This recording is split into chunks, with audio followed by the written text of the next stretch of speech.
What's going on, guys? Welcome back to another edition of the Evolution of Sports Talk Television. It's the Sports Web. I'm your host, Peter Blake, giving you something to think about. And how do we start off this show on a happy hump day edition as we get you ready for Bucs versus the New York Giants? It's been a while. I hope you guys are ready to go. Are you guys rested and relaxed? It's the second half of the season. We'll see if the Bucs can make a run as they should. But how do we start it off? Bring your passion, bring your excitement. Just don't bring any nonsense. On tonight's show, we'll have the legend himself, Mr. Leo Haggerty, former Coach Scout and now media member of Night Sports Productions and Amped Up Sports. At 9:30, we will have former NFL quarterback Mr. Seneca Wallace on with us. He wanted to come back to the Evolution. In fact, the news is he wants to come back every Wednesday and talk about the Bucs, talk about around the NFL, and talk about quarterbacks. And we are more than welcomed to have him. So welcome to the Evolution. As always, it's great to have former players on here to give their analysis and see what they have to say about the rest of the National Football League, not just your Tampa Bay Buccaneers, but predominantly would definitely talk about the Bucs. No Ryan Neal tonight. We may have Harry the Greek. We may have Tampa Bay Ray Kennedy. I'll tell you what we do have. We will have your phone calls as always because the phone lines are wide open. 727-255-0391. It's 727-255-0391. We will not have Ralph Williams tonight. So I don't know if we're going to have any turnbuckle talk. We can talk about it, but no planned segment. I got to tell you, it's good to be back. It's good to be back in the air chair. It's good to be talking Tampa Bay Buccaneer football. And once again, we will see what they can do this second half of the year because they have every opportunity to do some big things. And it starts with Sunday's game versus the New York Giants, who, by the way, are not starting Daniel Jones, which I think a lot of Giants fans would be excited about because he's been absolutely dreadful this year. He really has. You got Tommy DeVito. Tommy Chicken Cutlets, who was pretty good last year for the Giants. It's not Drew Lock. They have some weapons on this team. They're losers right now of 5 in a row. So this is a great opportunity for this Bucs team to do some big things. Again, I keep on going back to it. Can the defense step up? Mike Evans returned to practice today, so that's always a good thing. Limited participant, so we'll see if he plays or not. Jamel Dean, let's see. He was a full participant, so that's always a good thing. Oh, yeah! Because the secondary has been god-awful. I think maybe Josh Hayes may be a good player eventually. He's a rookie. He hasn't been good. Funderburk, no. Of course, we missed it, but the Bucs picked up former Super Bowl champion Mike Edwards. So we'll see if that secondary could be helped out. But Jamel Dean being back on Sunday, I definitely think that will help. Again, the eternal optimist on this team. Maybe to a fault. But they have an opportunity to make a run here. And we'll see what you think. What's your confidence level? What's your biggest takeaway? I mentioned that on Facebook, putting it out there. What's your biggest takeaway from the first half of the season? Do you have confidence that this team in the second half of the year with the Giants on their schedule this Sunday, with the Carolina Panthers 2 times there, with the Saints, with the Cowboys? Oh my God, they're awful, huh? Woof. Yeah. Bad football right now. But it's all lining up for the Bucs. They get back Evans, possibly. That offense is solidified.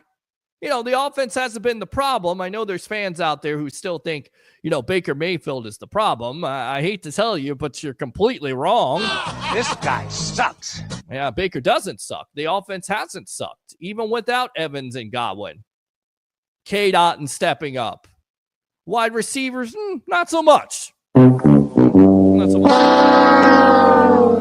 But we'll see if that can change because they're getting a Giants team, by the way, that are atrocious, Leo Word, against wide receivers that are bad versus tight ends. In fact, they're right up there with the Tampa Bay Buccaneers when it comes to secondary.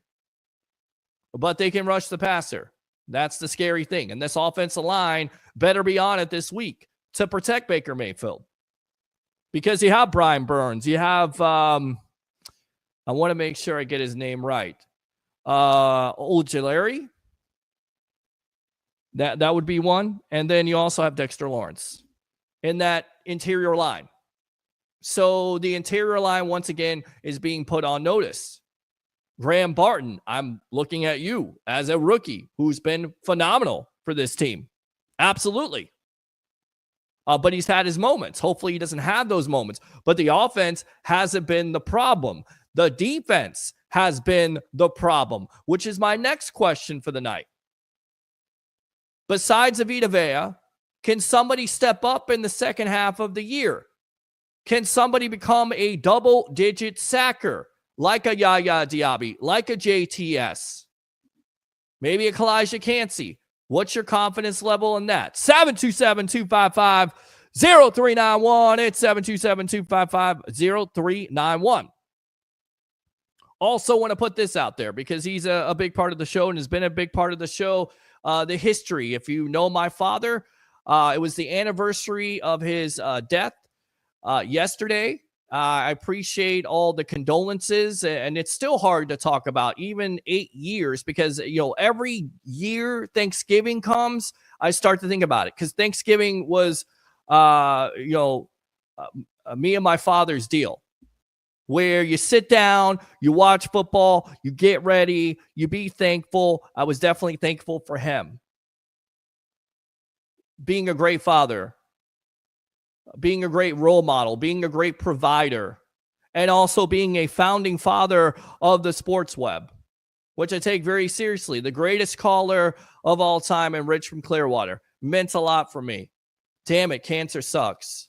I wish we could find a cure for that damn disease. So I appreciate that. So he's definitely on my mind, and he's definitely on the sports web's mind. And in case you didn't catch the social media post, he was one of my inspirations, if not one of the main inspirations for this show. Because I've said this over and over again. You are the lifeblood. You Tampa Bay sports fan, you sports fans are the lifeblood of what the sports web is all about. It's true. And he was one of those guys that said, you know what? You got to treat your fans better. If they call your show, if they text your line, you better make sure that you respond to them with respect. Because if they're willing to give you your time, then you give your time. And you treat them like a superstar. And guess what? They come back. I'm happy to report.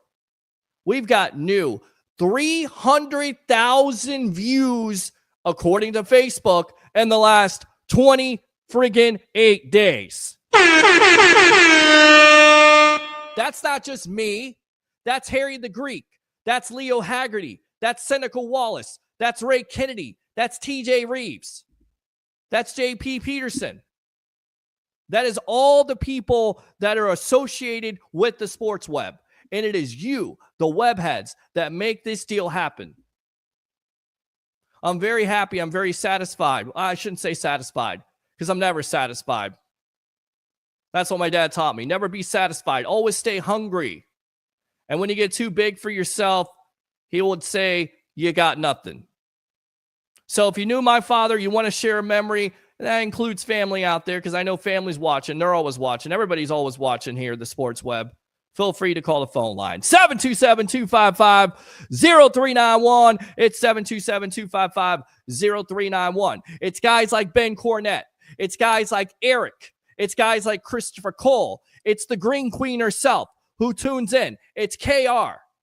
Thank you for your service of being a veteran. You're amazing, man. It was great to meet you. It's great to walk up to Bucs fans and be out there with the energy. This is what my father envisioned. Make no mistake about it. This is not all me. This is not all Sean the Sports Don. This was Rich from Clearwater. This was a collective. Sadly, both of those people are not here anymore, but they are in spirits. I'm telling you, I can feel it on this show. When we do this show on Monday and Wednesday nights, when I'm walking on that field at Raymond James Stadium, there is something there. It is powerful. And I definitely don't believe I'm alone with 7,600 following on just my personal page. That doesn't include the over 20,000 on Bucs Life. It doesn't include the over 200,000 on I Love St. Pete. It doesn't include the Trinity chat there with over 30,000. It doesn't include the locals, which is over 20,000. It doesn't include Amped Up Sports and the over 1,000 there. This thing has grown. It's gotten bigger and bigger. And that inspiration is Rich from Clearwater, my father. And I'm proud to say that. I am. All right, let's go out to the texting line here as I try not to get too emotional, but you know that I'm a bleeding heart. And I do get emotional. I do get emotional about my family. I do get emotional about inspirations like you guys out there. Again, the Tampa Bay sports fan. Go Bucs. Hi, Peter Blake. What's going on, buddy? How you doing? Christopher Cole. Evening, peeps. Evening to you. Oh, yeah. Let's go out to Darlene right there. Dar. Hey, what's up with you? I should say hay's for horses. I don't know why I want to say that. I just want to say it. I just want to be funny and goofy tonight. You know, everyone thinks I'm sad. I'm a little bit sad, but I don't want to be. You know, this takes my mind off of that stuff. It always has. That's why I love this show. That's why I love being in front of the camera anytime I can be. And if I'm not, it's not because I'm lazy. It's because I'm doing other things to pay my bills. I'm trying to make ends meet. So when we're trying to work on getting sponsors, and we will do that. Trust me, we're gonna work on getting more sponsors for a show, because a show that has over 300,000 views, eventually people are going to take notice. They will. Trust me. And we'll continue to do what we always do here, and that's the evolution of sports talk television. I grant you that. I guarantee you that. Guarantee it. No matter what happens, no matter if there's a TV station, no matter if there's a radio station, no matter what, we'll continue to do this. I promise you. Green Queen has arrived. Love it. Oh, yeah. A Philadelphia Eagle fan that tunes into a Tampa Bay Buccaneers show. Now, if that's not a win, I don't know what is. That's a big time win at this point. Can the Bucs start a streak? Absolutely. We'll see if they can. I definitely think they can. But can they correct some of those mistakes, especially defensively? Can they get after the passer? Is there going to be somebody that's going to step up? Somebody can step up. Somebody please stand up. I keep on using that. You know, former a Libra, right? I'm a Libra. Eminem's a Libra. I like that. Who will stand up? Will the real defense of Todd Bowles please stand up? Yaya Diaby, JTS, maybe Nelson, maybe Kalijah Kancey. Can you get better linebacking play? Can the secondary get better with Jamel Dean? I think that's what the Bucs were envisioning, because that's the reason why they didn't go out into the trading deadline in the first place to make any moves. I know there was a lot of Bucs fans that were disappointed, but it is what it is. You're getting back Mike Evans. Why make a move for a wide receiver? Why give up draft capital when we know that Jason Light and this administration loves their draft capital? Why try to go out and get a corner when you know that Jamel Dean is coming back? I think that's what the Bucs were envisioning. I do. So we'll see. We'll definitely see what they can do versus the New York Football Giants, who are a dumpster fire right now. 5 losses in a row, changing the quarterback at this point, giving up yards in the passing game. This seems like it would fit for this Bucs offense to have a big day. But we all know, you know, when you go up north, no matter what it is, wherever you go, you got to play some defense. Could it be a high-scoring game? I don't know. Can Tommy Cutlets? I mean, they got some weapons here. I mean, it's not like they don't. Every NFL team has weapons. You have the kid in Malik Neighbors who has 3 touchdowns, impressive rookie. The problem is the quarterback in Jones hasn't been able to get him the ball consistently. That's why they made the quarterback change in the first place. You have Tyron Tracy, who, look, they get rid of Saquon Barkley. He's gone on to greener pastures. You like that pun? That's good. He's been money this year for the Philadelphia Eagles, right? But they found something there. They have Devin Singletary, 5 yards a carry.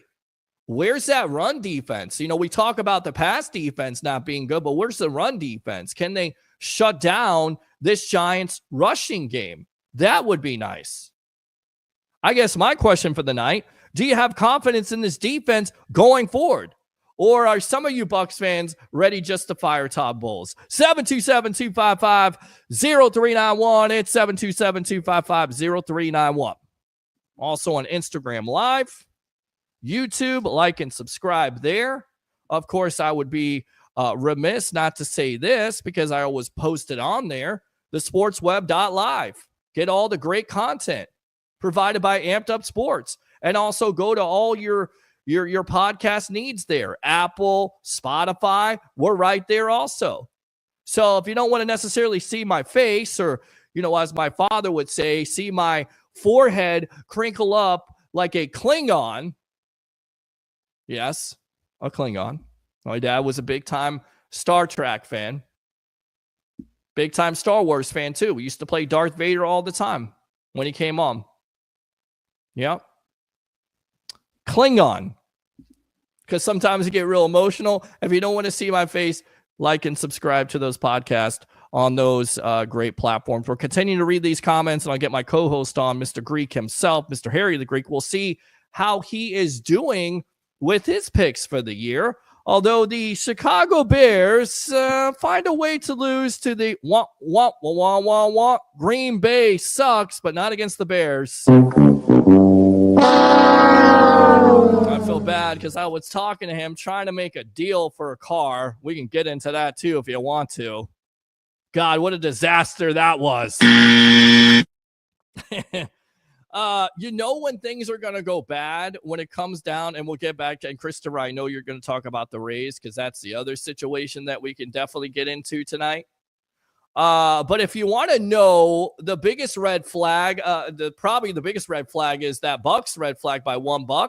But if you want to know a red flag when you go try to buy a car, you go try to buy the car, and the sales guy says the deal is done.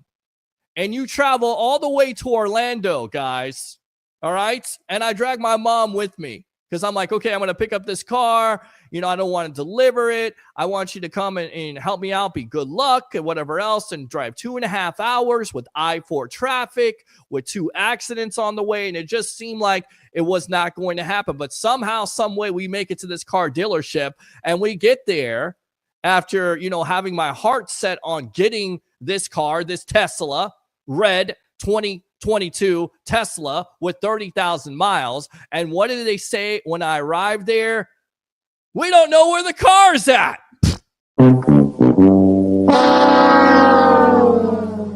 Like, really? We don't know where the car's at? It could be on the lot. It could be in the back. It could be in Broward County because they got another one. Who knows where the car's at? So already, that's not good. And then, oh, by the way, the deal actually isn't done. Yikes. So we could definitely get into that if you want to.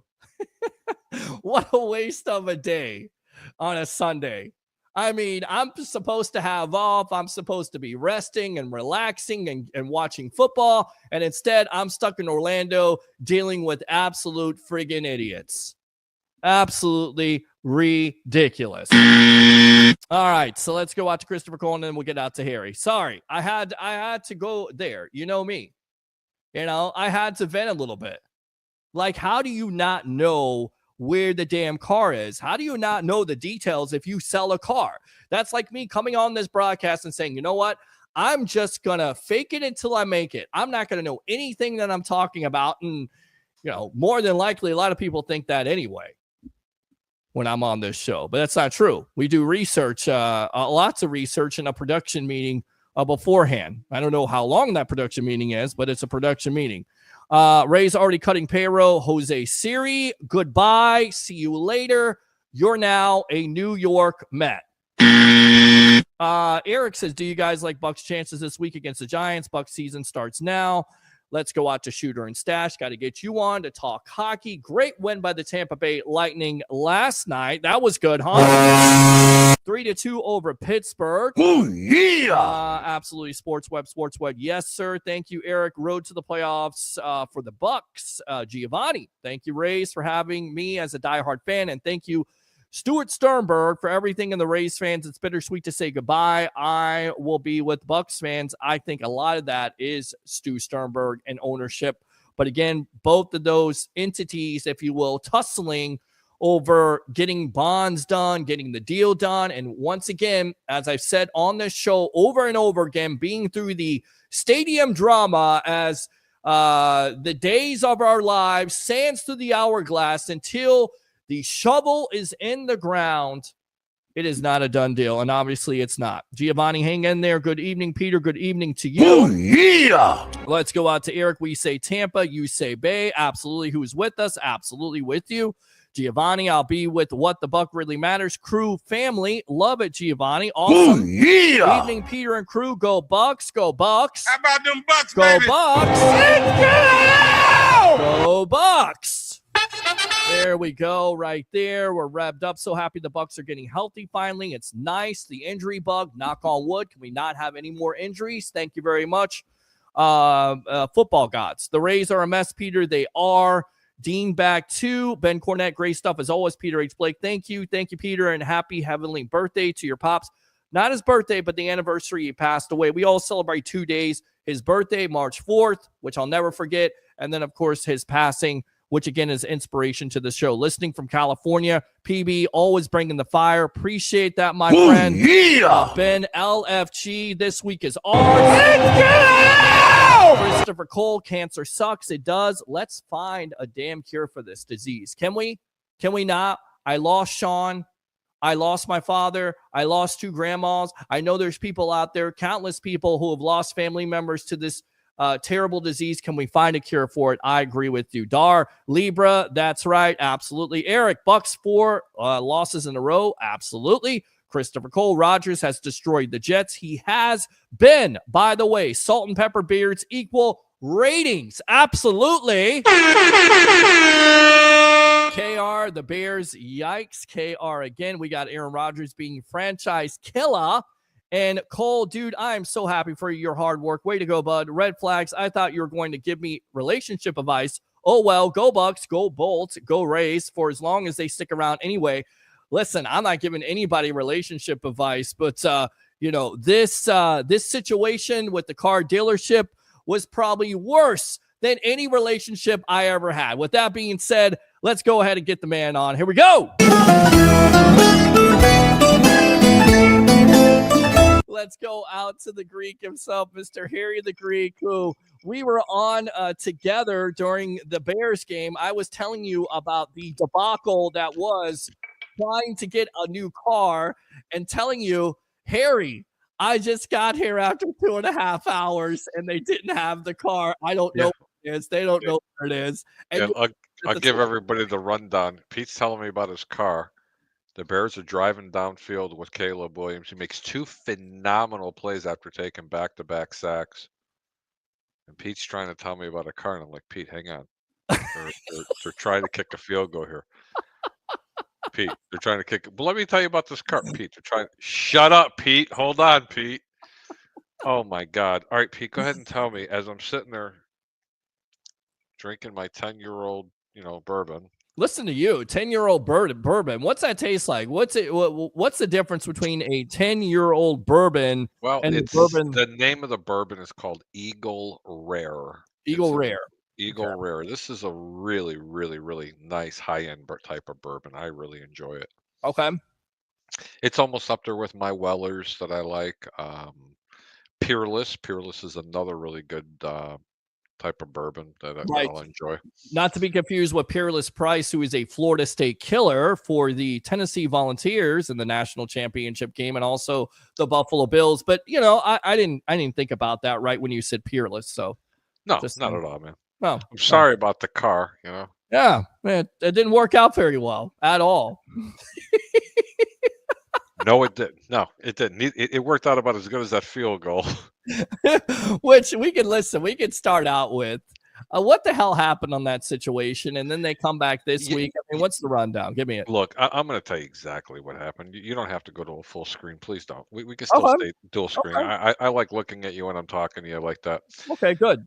Um, That's the first time somebody's actually admitted to me on this show. They actually like looking at me while they talk to me, by the way. Why not? No, seriously, it's a lot better to look at you, Okay, good. Now, if we have 3 or 4 people in there, obviously we have to go to a single shot. Sure. What happened in that game? Plain and simple, Caleb Williams outplayed Jordan Love. The Bears defense did a hell of a job in that game. Chicago actually had a resemblance of an offensive line. And the bottom line was, Peter, you were right. This OC, last name I think is Brown. He was a guy that he was.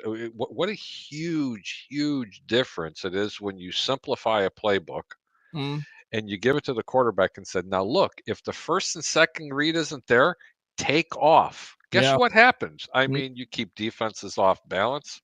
He looked like a really good quarterback. But anyway, long story short, he ended up taking back-to-back sacks in the last drive of the game, and it put him in a really odd position. It was like 3rd and 19. And he hit Roma Dunze in a 17-yard pass, and then he floated one about 15 or 20 yards downfield to convert a 4th down. He had 2 other guys wide open up underneath, and he took the longer shot, and he ended up getting it. Long story short, they got downfield, and then they missed. And I see Seneca in the back room. Oh, I'm going to say something to you, buddy. Well, I know you are. And of course, no, bring my buddy on. All right. So, newest addition to the sports web, former NFL quarterback of the Seattle Seahawks, Green Bay Packers, Cleveland Browns. Full disclosure, Seneca. Yes. I'm on my second little pour. There you go. There you go. How you doing, Seneca? Cheers to you, brother. How are you, man? Cheers to you, man. I'm doing well. Hold on. Let me guys set up here and get my headset on. Well, you're good, my friend. You're definitely good. And again, we're glad that you're joining the evolution of Sports Talk Television. Awesome. I heard from Leo Haggerty you wanted to come on with us every week. I'm more than happy to have your analysis on this show from a former NFL quarterback to break down quarterback play. And I think we should start, I know he wants to start with the Bears, but let's start with Josh Allen of the Buffalo Bills. I mean, what a hell of a win over the Kansas City Chiefs. I think he's playing at an MVP type of level right now. Seneca, welcome to the evolution and talk about Allen and his play. Do you think it's MVP worthy? Absolutely. I mean, right now they're 9-2. They're riding high. They're top of their division. And, we've been talking about Josh Allen for a couple of years, right? And he's always been a talk at the list as far as when it comes to the quarterback position. And so he's definitely someone. It's been the last couple of years he's struggled to do what? Beat the Kansas City Chiefs, right? And so now he got Kansas City on his own turf and was able to capitalize and played a phenomenal game. I mean, obviously it comes down to turnovers. And obviously he did a great job in that game to be able to protect the ball, where Pat Mahomes on the other side had 2 INTs and Josh Allen only had 1, was 27 for 40 for 262 yards and ran the ball for 55 yards. So he's definitely playing at a high caliber, and he's definitely playing at an MVP level. It's just, can they sustain this for the remainder of the season and into the postseason? Because that's where legacies are made.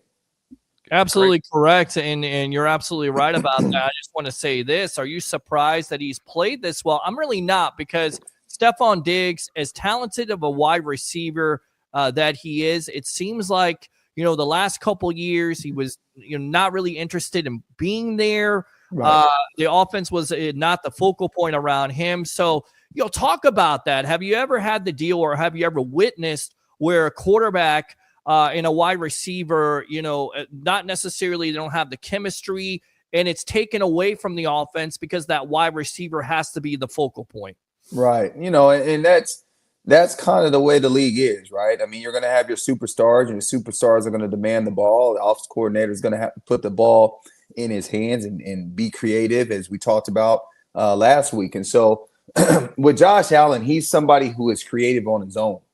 So it doesn't really surprise me the fact that losing someone like a Davis or a Trayvon Diggs out of Buffalo, where they're not going to have any success anymore.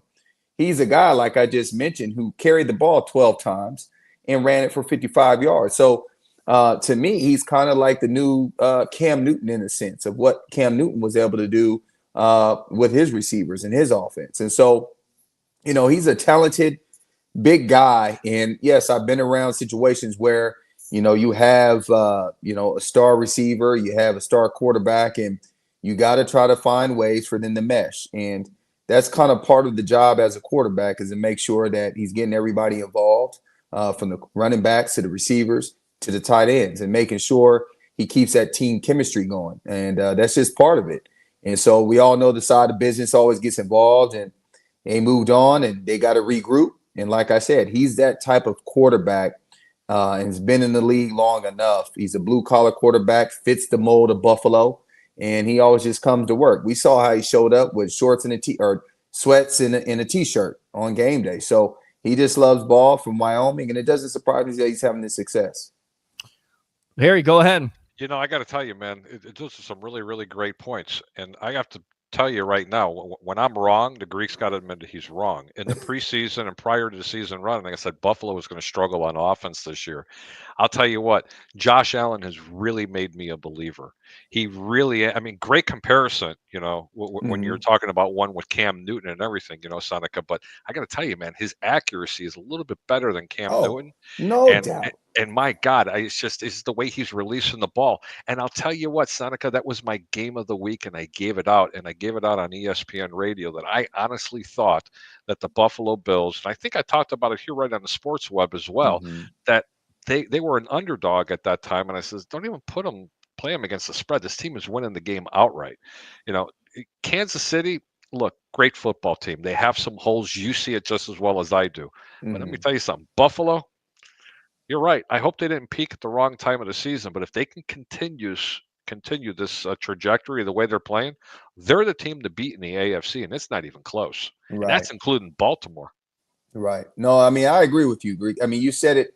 I mean, the comparison with Cam Newton is more talking about, and I said nothing about, you know, the arm talent of Josh Allen is far vast, and the accuracy is far vast past to Cam Newton. What I'm talking about is the intangible things, so the things that he brings to the table, playing with moxie, playing with energy, a big guy who's 6'4 plus and can run and can improvise and do those things. That's what I'm talking about. The added piece is the ability to throw the ball from different platforms the way he does, being able to throw it outside the pocket. So that's the thing, you know, where the comparison to me comes into a point where, because Cam Newton, when he played, would run over guys, would jump over guys, would do a lot of different things because he was so big. And we see the same thing with Josh Allen, where Kansas City's defense and secondary struggle trying to tackle him. And it's not just him. That's the whole thing. Right. In years past, even with Stephon Diggs, it was like Josh Allen had to do too much. That team is pretty heavy to put on your shoulders. It's a collective. This team is playing like a team on offense. Right. And you know what? You can see that chemistry is just unbelievable. Buffalo is, wow. And they can be scary. They can be definitely scary. And if that defense gets it together, hold on. Yeah. Right. Hold on to your hats, because, and I think a lot of people, Seneca and Erie, have been expecting this Buffalo Bills team to eventually explode. They've been very close with Kansas City. I happen to think that eventually they're going to get over the hump, and it may be this year. With that being said, but it is Buffalo now. Come on, let's be real. Let's talk about the 90s. Okay, this is Buffalo. This is Buffalo. That is right. That is Buffalo. It is definitely Buffalo. With that being said, let's talk about this Bucs matchup. Bucs versus the Giants, and now the Giants changing quarterbacks. I mean, go ahead and describe, what does that do to the locker room? You've been a part of that. How does that work out? How does it change the dynamic? How difficult is it for a quarterback, in your opinion, to get this playbook and get ready to play the Bucs on Sunday? Well, we know it's DeVito, right? We know he's been there. He's played in the past. I mean, obviously, what happens is there's a newfound kind of energy that's injected into the team, and they know with Jones what they had. He's always led or have been at the top of the NFL as far as turnovers go, which that can be very demoralizing to a defense, right? You go out, you compete your tail off, and then all of a sudden you look up, you got 4 turnovers by the quarterback, 3 being a fumble, 1 being a pick.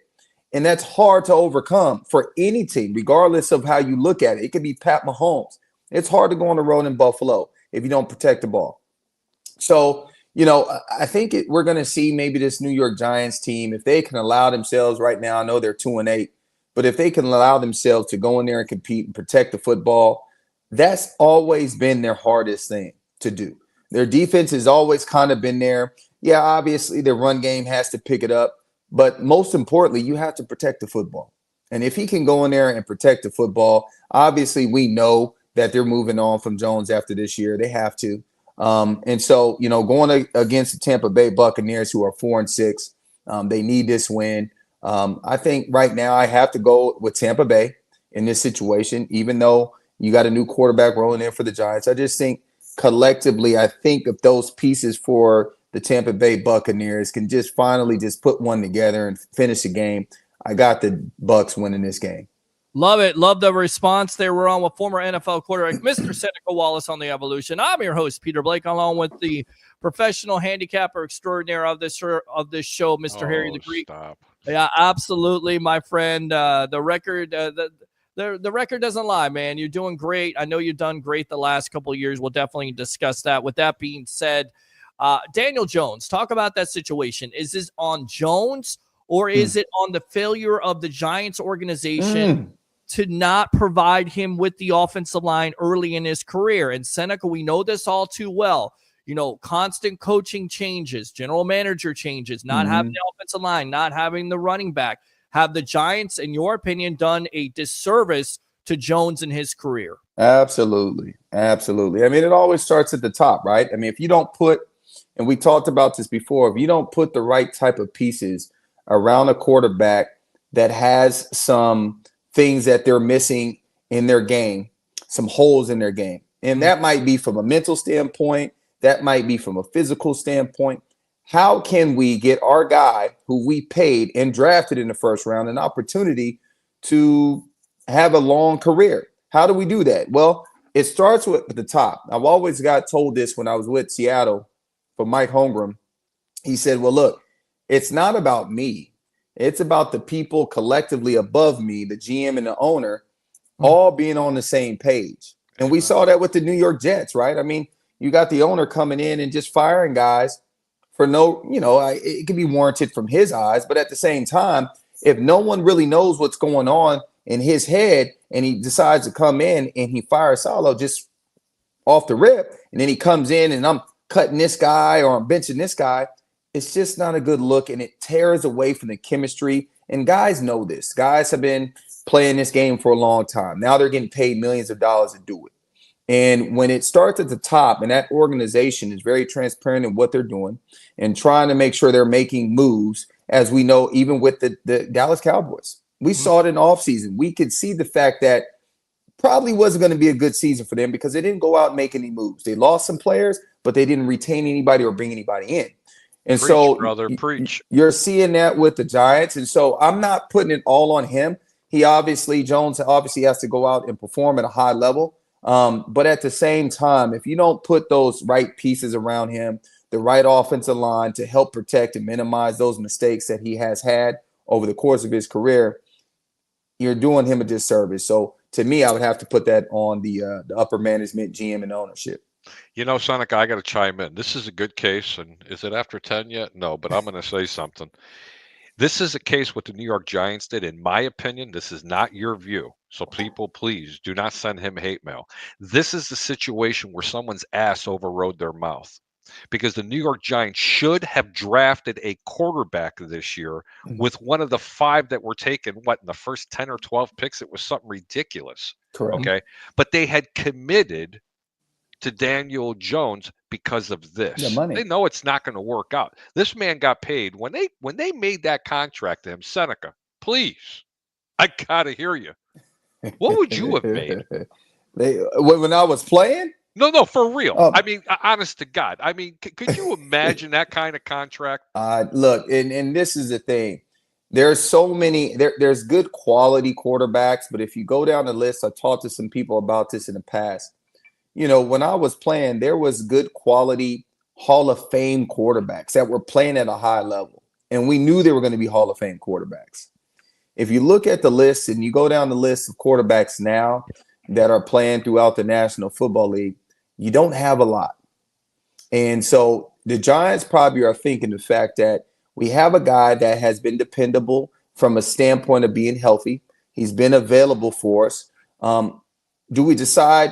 And obviously there's a market value that's going to be set when you're signing these guys to these contracts. We're going to see it coming up with the San Francisco 49ers quarterback. They're going to have to pay him. But what's going to happen is you're going to pay him from what the market value says, but then you're not going to be able to retain some of the McCaffreys at some point, the Trent Williams at some point. Yep. Debo's probably going to be gone. And then what's going to happen? We're going to start to see the Brock Purdy that we maybe assumed he might have been being the last pick in the 7th round. He's kind of pedestrian, isn't he? Hey, right. Jump over to Dallas because you were talking about, Peter, I'm not trying to steal your thunder. I want to talk about a quarterback. Since this man, we got a quarterback on the show. Mm-hmm. I think Dallas is a genius organization to the point that they got a hold of Trey Lance for literally nothing. What does this young man have to do to prove himself? Or Dallas in the same position that New York Giants are because they paid all that money to Dak? I'm kind of curious to hear that from you. Well, you know. And why isn't he playing? Well, Dak knew his situation. He knew that he had pretty much the Dallas Cowboys by the balls. And he knew he was going to get another payday. And so it was up to Dallas to decide what. Either we let him walk and we have Trey Lance potentially who could take over, or we pay him. So what does it look like for the next few years? And so I don't really know what was going through the mind of the Joneses, but at the same time, they paid him right. We have Trey Lance, a guy who was a former first-round draft pick. Now we have a little bit of insurance. A top 3 draft pick. Top 3 draft pick.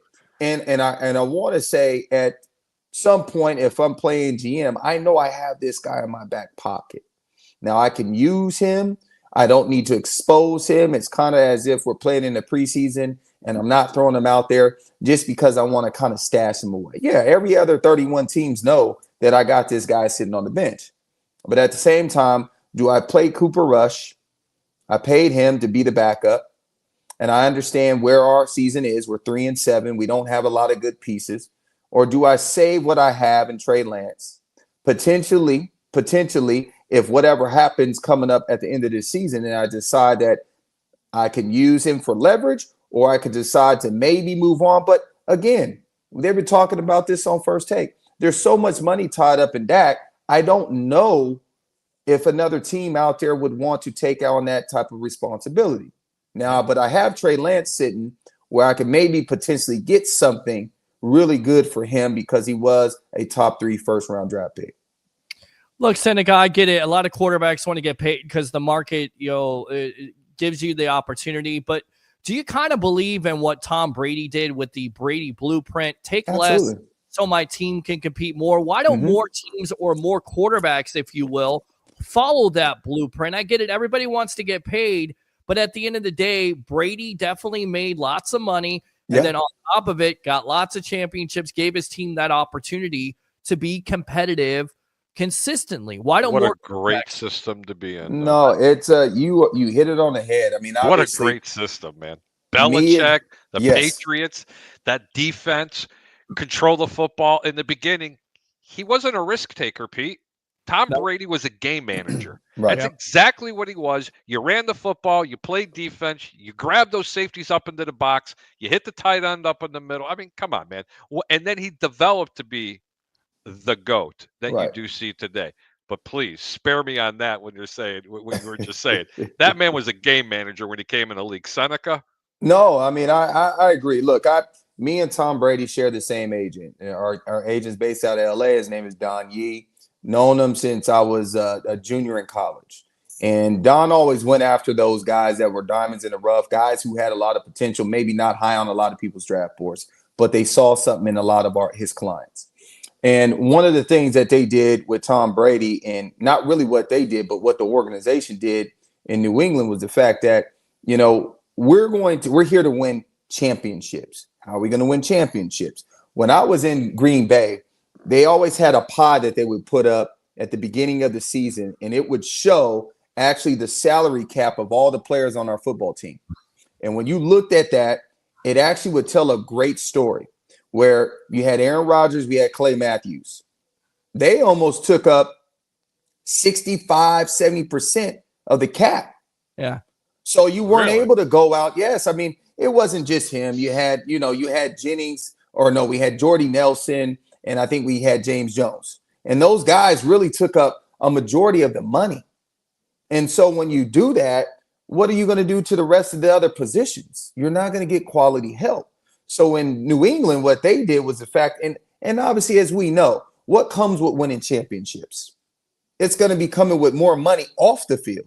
Sure. Because Brady already knows, man, I don't care about that $10 million.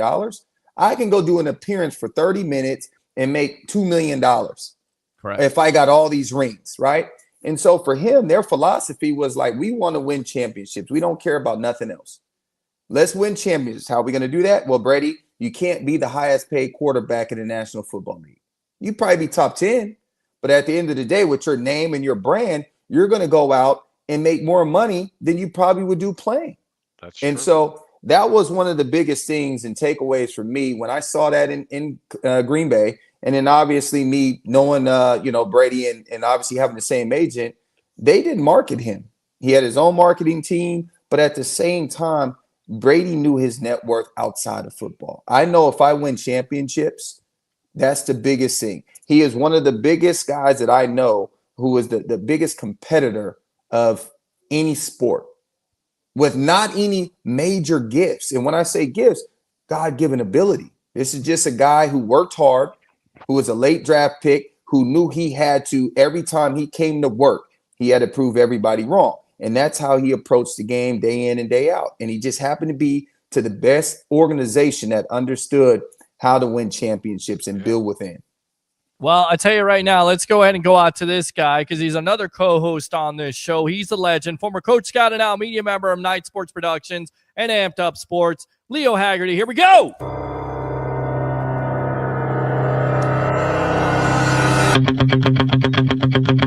Eye of the Tiger, Mr. Leo Haggerty.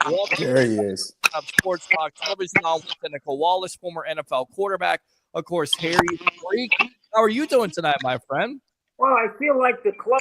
I'm coming in for that last 10 minutes of the game here, so I'm always So, Seneca, let me throw you this one real quick, okay? Mm-hmm. I don't think this has ever changed since football started being thrown 50, 60 years ago. Mm-hmm. When you get in the huddle, every wide receiver walks in and says, hey, Seneca, I'm open. I'm open. That was me every play. Right. Every play, they're open. How do you deal with that? Man, it's hard. It's like you said, I know everybody's open, right?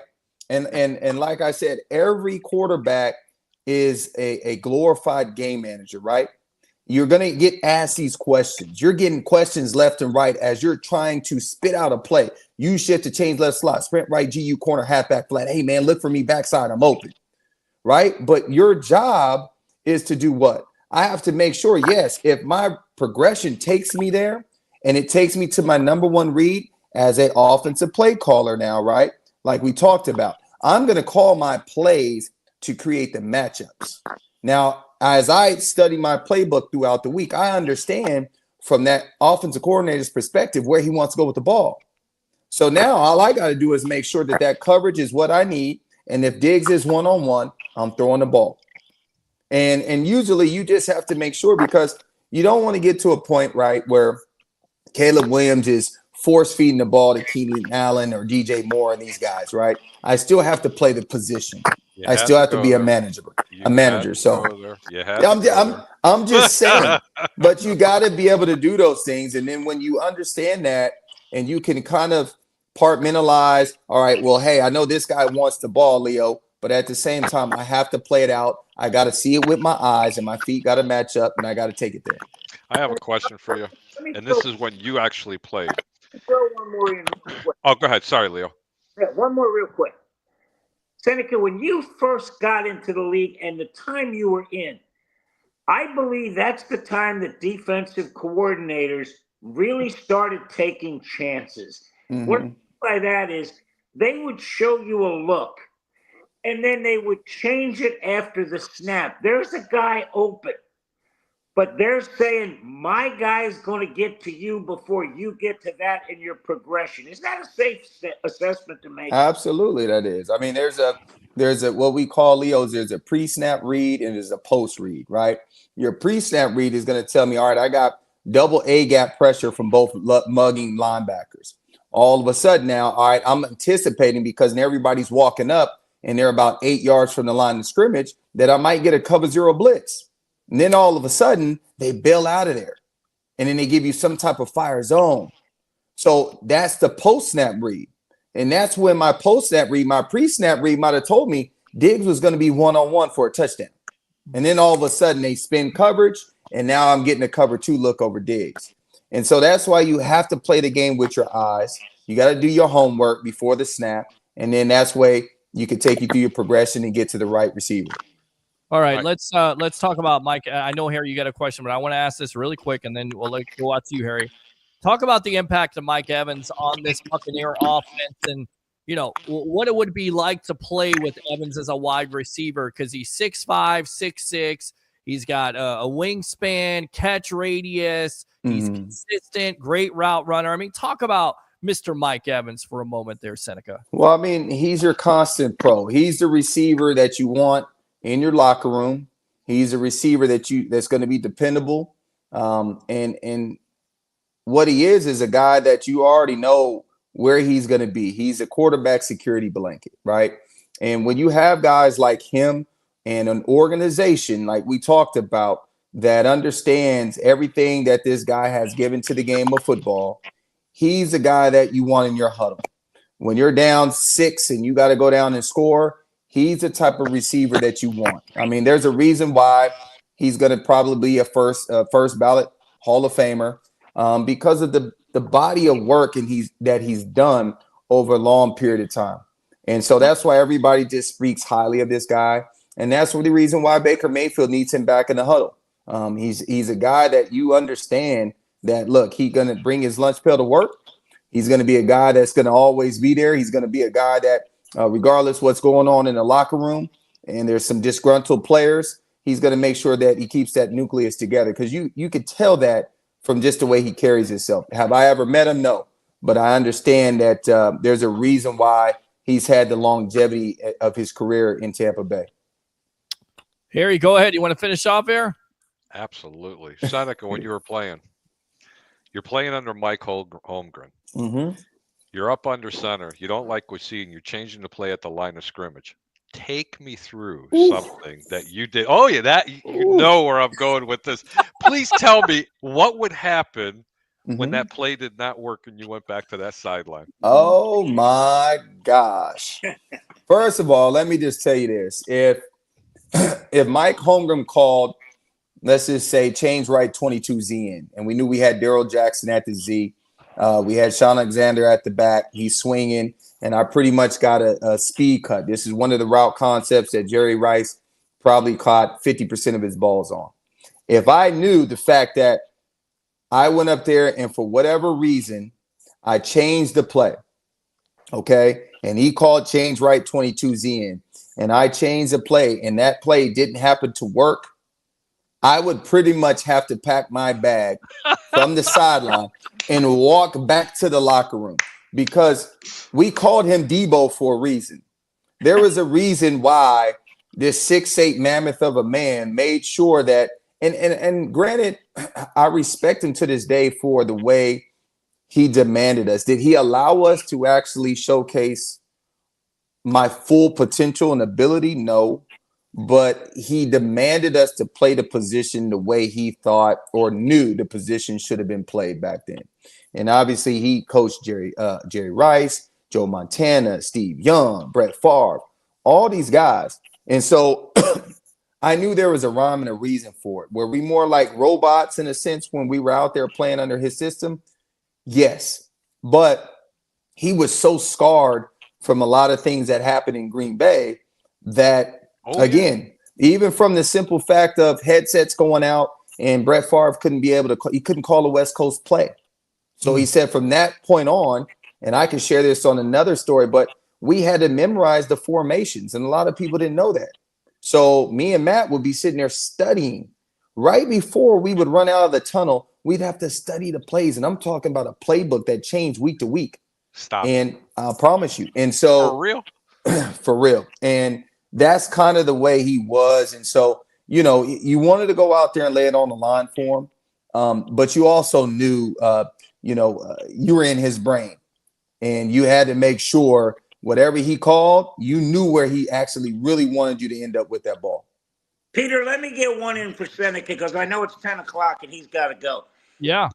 Seneca, when you're sitting there and you're playing football and you're trying to call plays, you're trying to do this, you're trying to do that, and you sit there and you look around and all of a sudden they give you a play and oh hell, that ain't going to work. I mean, it's just not going to work. Right. And what's worse, running that play or calling a timeout and coming over and looking at the coach and say, "Hey, that ain't going to work." Oh, he ain't doing that the home grid now. Stop. Well, no. I mean, you knew. I mean, here's the thing: as an offensive coordinator, and what Mike would say, "Hey, I just want you to make the play right." Now, we have options. That's the reason why the West Coast system was built the way it was. And there was always options for a zone coverage, and there was an option for man coverage. So let's just take the change right 22Z for example.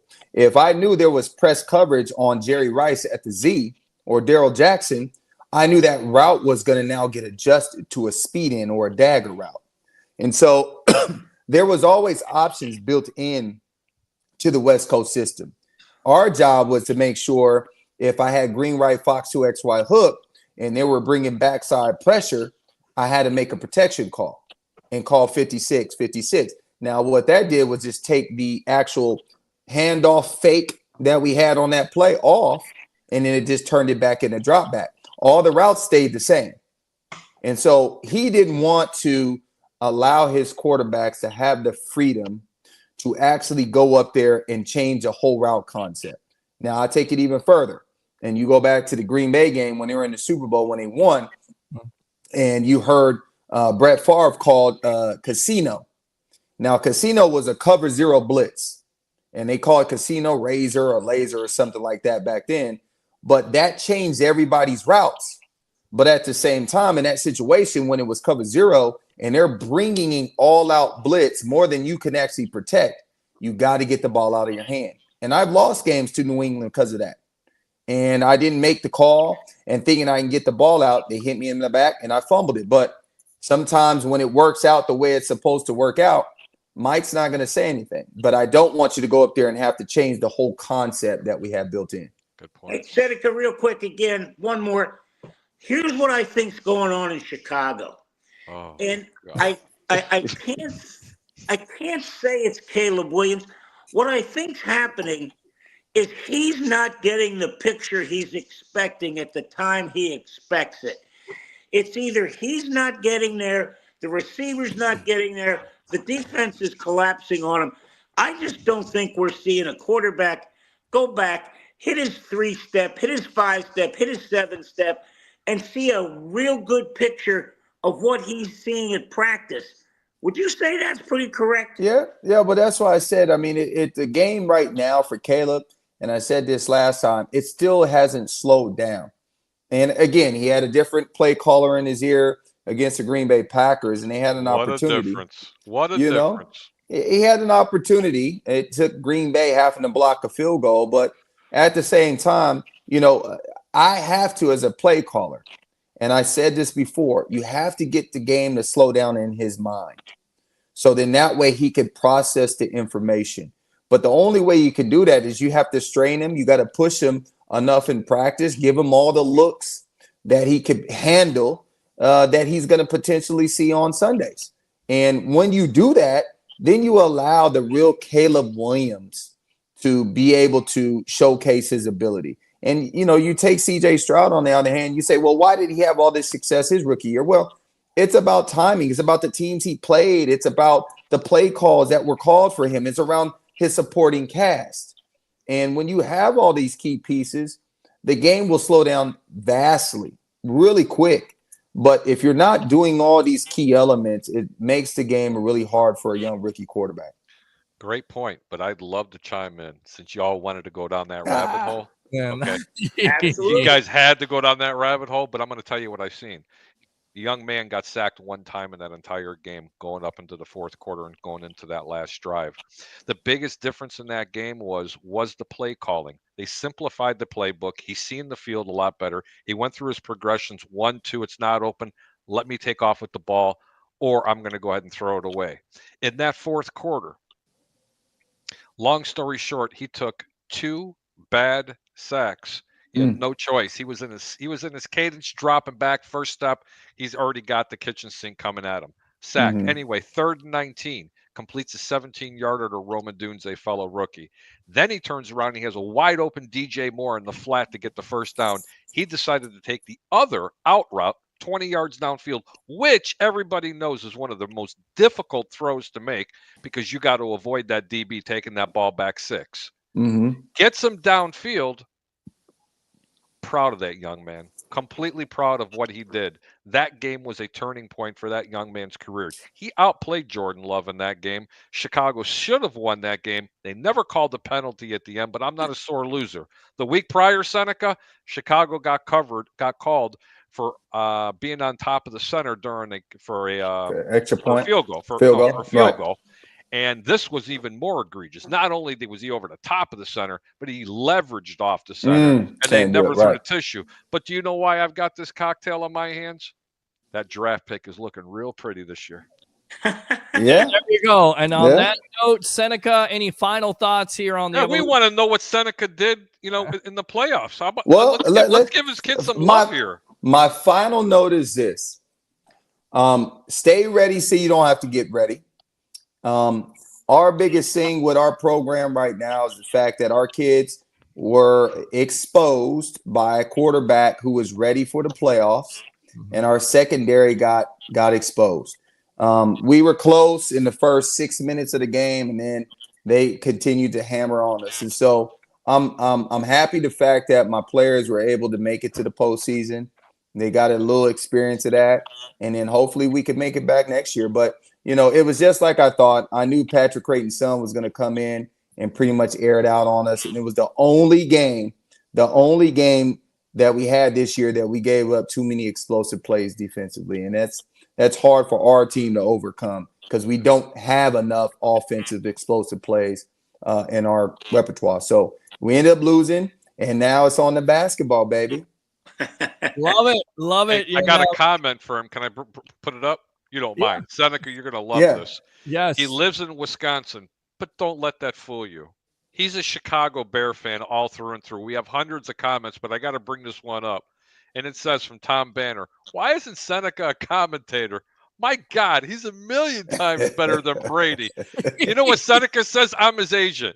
Come on. Sign him up, baby. Bring him on. Hey, we are all trying to get it. Let's get this thing syndicated so we can get some money, baby. That's what we want. Let's do it. Come on. Good, brother. There you go. Hey, the 4 horsemen in Seneca, I appreciate you wanting to come on every Wednesday through the Super Bowl to talk football. I know people out there are really going to jump on this. So, hey, thank you, brother. I love it. You're welcome, man. I appreciate y'all having me on, man. I'll see you guys next week. Thank you. All right. Next week, former NFL quarterback, Mr. Seneca Wallace. Great analysis there. I mean, it just really put it out there, gave you some insight to Mike Holmgren's system. Cool comment, wasn't it? Yes, I love that. I mean, Tom Banner right in there. Million times better than Brady.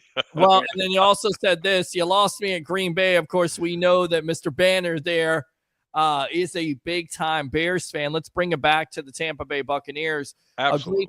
A great situation here. I think they have an opportunity. I get it. You play one game at a time. But, gentlemen, you look at their schedule, the Giants right now reeling, changing a quarterback. A lot of Bucs fans out there kind of worried about that because of Todd Bowles and the propensity, Leo word, of struggling versus a backup quarterback. And now you've got Tommy DeVito, Tommy Cutlets being the starter there, having some success last year. I want to go second on this because I got a real big opinion. I want Leo's opinion, but I want to go last on this. But Mike Evans coming back to that offense versus a terrible secondary. I think they're most likely worse than the Tampa Bay Buccaneers. There's a real genuine opportunity here for this offense once again to put up some numbers, especially with Evans' return and Baker Mayfield at the controls. Right, Leo? Yeah, and understand this. You're a terrible secondary because you're not getting a pass rush. That's the whole thing you need to understand, is that if a quarterback can throw it where he wants to, when he wants to, and to whom he wants to, you're getting beat. And that's what's happening with the Giants. They're not getting any pressure up front. And this what drives me nuts about defense coordinators. Okay, if you can get pressure with 4 guys, great. If you can't, guess what? You got to bring 5 or 6. Absolutely. Well, just make it happen. And I'll tell you what, guys, what really people are afraid of, not a backup quarterback, but the fact that you got a quarterback with no film on.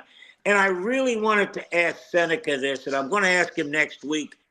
Guys, Thursday night football is so bad because you only have a day and a half to prepare a game plan. That's about right. And I think, and if you're the traveling team, man, oh man, that's just nuts. So that's one of the things I'm going to ask him next week. How tough was it on a quarterback? And by the way, folks, when he starts talking about X, Y, and Z, that's the wide receivers and the tight end. Y is the tight end, X is the split end, Z is the wide receiver.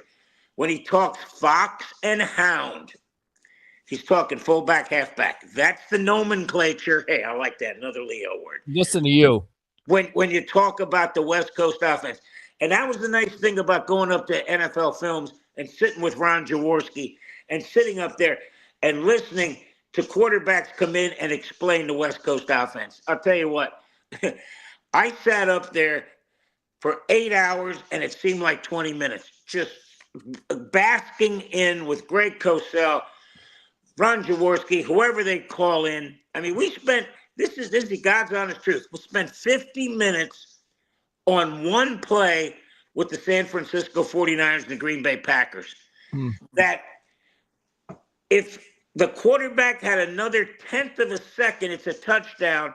But because they didn't, it got intercepted and went the other way. It was a 14-point swing. So, and I finally sat there, and they couldn't figure out why the blocking scheme was. And I looked, and this is back when, Harry, you remember this back in the day. 50s were centers, 60s were guards, 70s were.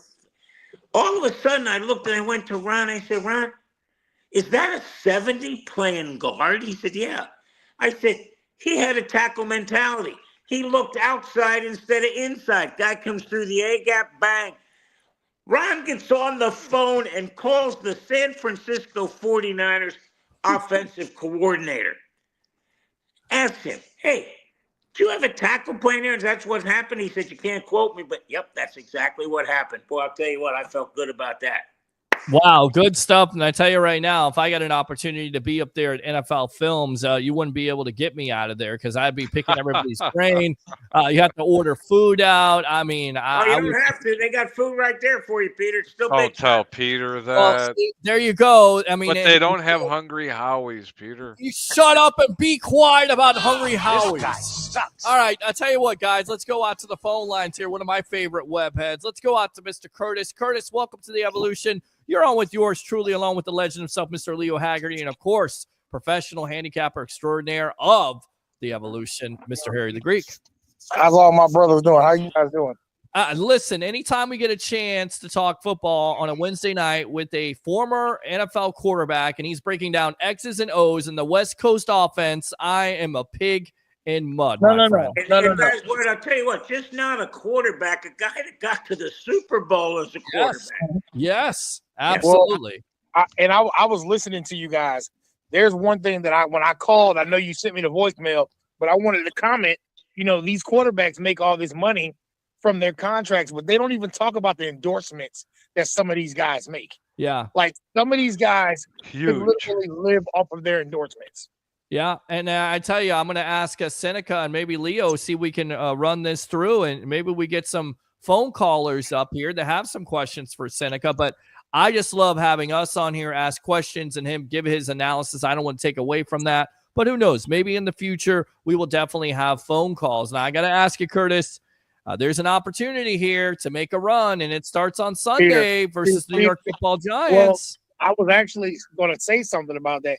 Now, does this not feel like deja vu from last year? Yes, that's what it exactly feels like to me, and that's why I'm an eternal optimist. It's, it starts with one victory there. You get Atlanta, and then you get the victory against Green Bay, and then at that point, and that's really all it takes. And it's kind of like sales, and I want to go full screen on this because I know they're going to appreciate this. We're finally getting healthy again. Right, but it takes 1 hour, right? Like I do, telemarketing sales on the phone, and you have 2 bad hours, and I swear, like every day, the first half is terrible. But when I get to that second half and it's time to finish, I finish strong. And it only takes that 1 hour. It only takes, that one game or that one moment to where that team develops that confidence. And once they get that confidence, then look out. And listen, I get it. The Bucs have struggled and they've had an opportunity to win games and not able to close it out. And they've had major injuries. But there is a second half of the year. And if you finish strong, and you finish the way you're supposed to finish, then everybody else is finished. Go ahead. You know what, guys? I'm going to jump in here real quick. I would rather be the Buccaneers right now than the Eagles. And here's why. The Eagles had their bye week 5. The Bucs, and again, I tell people, when the schedule comes out, look for the bye week. Because teams that have that bye week early, they're going to peter out just because of the magnitude and the intensity of playing 7, 8, 9 weeks in a row. Yeah. You said peter out, by the way. Leo, I totally agree with you. I remember, I think it was one of Jameis Winston's years where we got that hurricane. And our bye week was like the first week of the season. Yeah, 2017. Who could forget that? Hard Knocks, and it was the Bears. And, of course, it was delayed. And that was, I believe, the first year of Deshaun Jackson. And it didn't necessarily work out too well that year. The high expectations were there, but it didn't work out. No, I remember it. Hey, guys, I'm going to have to jump off. It's been a long day. I'm sorry. And again, I got a question for Leo and Harry before Leo leaves. Well, Leo, you got a question. Here we go. So, listen, we've been watching Caleb Williams and Daniels. If you redrafted the draft right now, who would you take? Harry, I'll let you go first. Go ahead, Harry. I'm not being a homer. It's not even close. The better career is definitely going to be Caleb Williams because he doesn't want to use his feet first. Jaden Daniels is a hell of a talent, but he doesn't have that body structure. If you look at a Caleb Williams, a little shorter and a lot more compact with a bigger arm, not as fast. And I just think ultimately when they do surround him with the right offensive line, it's not even going to be close. I mean, and let me tell you something. Jaden Daniels is a hell of a quarterback, but I think this Caleb Williams, he definitely is a generational talent. I think they're both great. I don't think either one of them it really mattered, but they both look so good. And then there's times where they're rookie quarterbacks. And again, I'm gonna this whole draft class in the first round. Yeah. My God, the only one that we haven't seen is who, Peter? Michael Penix. Yeah. And you know what? Yeah. I'm going to tell you right now, Leo and I were talking about it. He really has a legitimate chance to be number 1 or 2 in this entire draft class. That kid's that good. Yeah, no, I agree with you on that. That game in Washington, Leo, you remember that pass? Oh, against Texas when he threw that missile. God. You know what, guys? I'm going to sit here and say Michael Penix may be the guy who comes out of this smelling like a rose because they didn't have to throw him in. Harry, here's what scares me about Caleb Williams. Heath Schuler. Remember what happened to him with Spurrier in Washington? He ruined the kid because he kept running 4 and 5 wideouts, and the guy was getting hit. Leo, they've stopped that. This last game, this new play caller has stopped that. It's 1, 2, maybe 3. Oh no, throw, it isn't 3. Harry, it isn't 3. It's 1, 2, and get rid of it. I'm not kidding you. He was throwing the ball. I'm not kidding you. In 2.1 seconds, a full second shorter and quicker than he did in previous weeks. I watched this game so intently you had no idea because I started wondering, was it a joke? Was it the teams that he was playing? Was it real when he threw for 370, backed it up with the 360 and the 340-yard games? Leo, he hasn't thrown a pick. Are you ready? 4 games. Yeah. Mm. And 4 you know what, games. Harry? When you look at the tape, what's the biggest difference last week from the 3 previous weeks? Watch his feet. His feet are finally getting set. He's leaning on that back foot and he is driving the ball. Oh, yeah, absolutely. But you know where I do see a fault in him, Leo? And I don't know what it is, if he's just too amped up about it. When he's rolling to his right, which is his dominant side, he's overthrowing his receivers on a deep route. I'm not kidding you. That's something that I've noticed that will settle down. I think that's just the bugs kind of, working up there. But watch what's happening, Harry. When he rolls out, he leaves his feet. He does what they call that foot pop. And he hasn't got comfortable with it yet. Not yet. The reason why they do that is because, and we'll ask Seneca this next week, when your feet are on the ground, there's only a finite amount of torque you can get. But when your feet are off the ground, you can go further. And that gives you more oomph on the football. Yes, I think what's happening is he's finding out I got more oomph on the football, and that's why he's throwing it higher. Leo, I didn't even think about that, but you are absolutely correct. And it's usually going to his right. When he's running to his left, he is dead nut accurate. But you know what? That's enough about Caleb Williams. I appreciate that question, Curtis. I think that was a great one. But I think these new generation of quarterbacks, these guys, they go out there and they play their heart out. I mean, I'm gonna say this before you guys go. I've been watching Kyler Murray this year, and I'm like, where has he come from? He's on fire. He's got protection. Yeah. Oh, yes. Yeah. And let's call it what it is. He's got protection. Well, and he's the definition of a dual threat quarterback. Yes. Because if something is covered, you don't want him running. You don't want him running the ball. No, you don't. You don't. Curtis. Hey, guys, here's my parting shot. Yes. And Harry, I agree with you on this. Caleb Williams uses his feet to extend plays. Jaden Daniels uses his feet to run plays. And that's the difference. You pass that line of scrimmage, man, you are fair game. And that's the problem. He's not that big a guy in terms of stature. Yeah, he's lean and mean, but lean and mean at quarterback doesn't get it done. Nope. That's a shame. Guys, on that note, as you can hear, my voice is kind of going away. But guys, have a great one. I don't talk to you, Leo. Happy Thanksgiving, brother. Happy Thanksgiving. And normally we don't have Wednesdays because I don't care what you say. They don't like to have things on church nights in the South. So hopefully I'll be on with you next week. Peter, thank you again. Great show, Harry. Leo, we love you, brother. Yes, we love you, legend. There you go. The legend himself, Mr. Leo Haggerty, former Coach Scott and now media member of Night Sports Productions and Amped Up Sports. We got another guest coming on, giving us a little Giants perspective from a great Giants podcast. I was talking to him off air. I mean, you know what? Curtis, go ahead and finish up, and then we'll get out to him because he was telling me. Yes. Speaking of the Giants. Yes. I would hate to be the owner of the Giants. Well, yeah, now it's a disaster. You let Saquon Barkley go for nothing. Mm. You pay Daniel Jones. Like, how long is it going to be before neighbors ask for a trade? He ain't going to get a trade. Listen, man, the Giants are going to have a great draft pick this year. They're going to finally go after a quarterback when they should have taken one this past year, one of the 5 that went in, I don't know, the first 20 rounds. I have no idea, 20 picks. But Jesus Christ, man, this is the situation where the quarterback has the organization by the testicles. Let's just call it what it is. You overpaid a guy.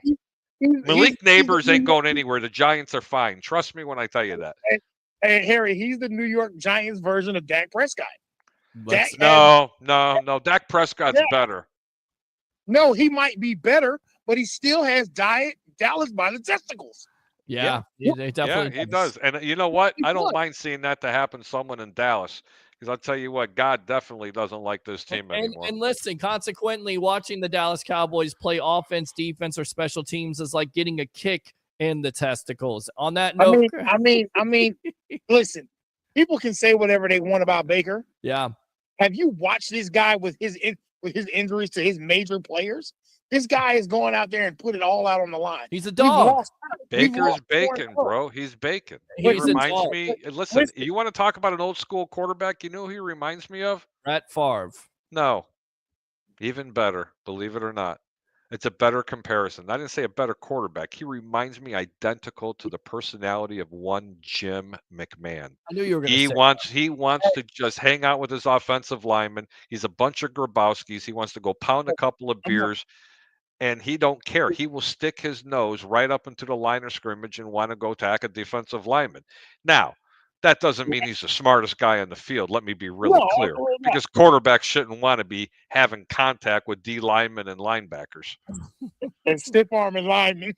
Hey, listen, I'm glad that he was able to stiff arm Nick Bosa there with an amazing play on 4th down. That was funny.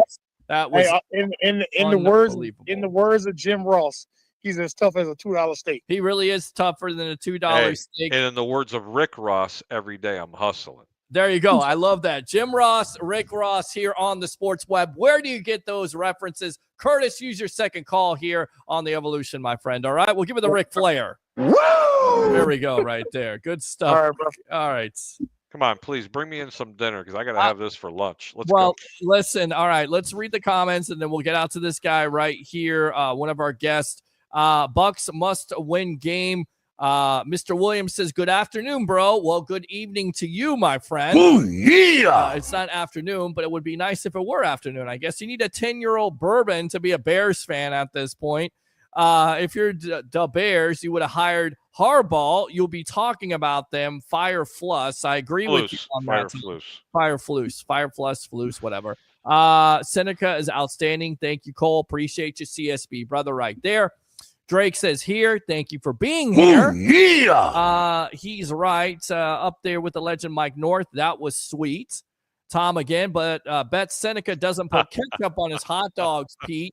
I don't do that anymore. We already exercised that. I already told you. But Chicago you did it. You don't understand. It's not forgiven yet. You haven't given it. You haven't given your penance. 20 Hail Marys and 10 push-ups. Listen, the Chicago hot dog, definitely no ketchup. Regular hot dog, maybe something different here. Eric, the coach of the Tampa Bay Buccaneers, East Coast, we should bring in our coach back. I think he's talking about Gruden. Giants suck. We should be able to win. And Tom, Bobby Douglas is better comparison. Harold, let's go out to Mr. Great Job here, Mr. Dave. Dave, welcome to the Evolution. You're on with yours truly, along with Harry the Greek. 2 giant goop balls there. Andrew, stand by. Be patient. We'll go out to Dave. Boy, Dave, you need to bring Andrew in here, you know what? We'll bring him in.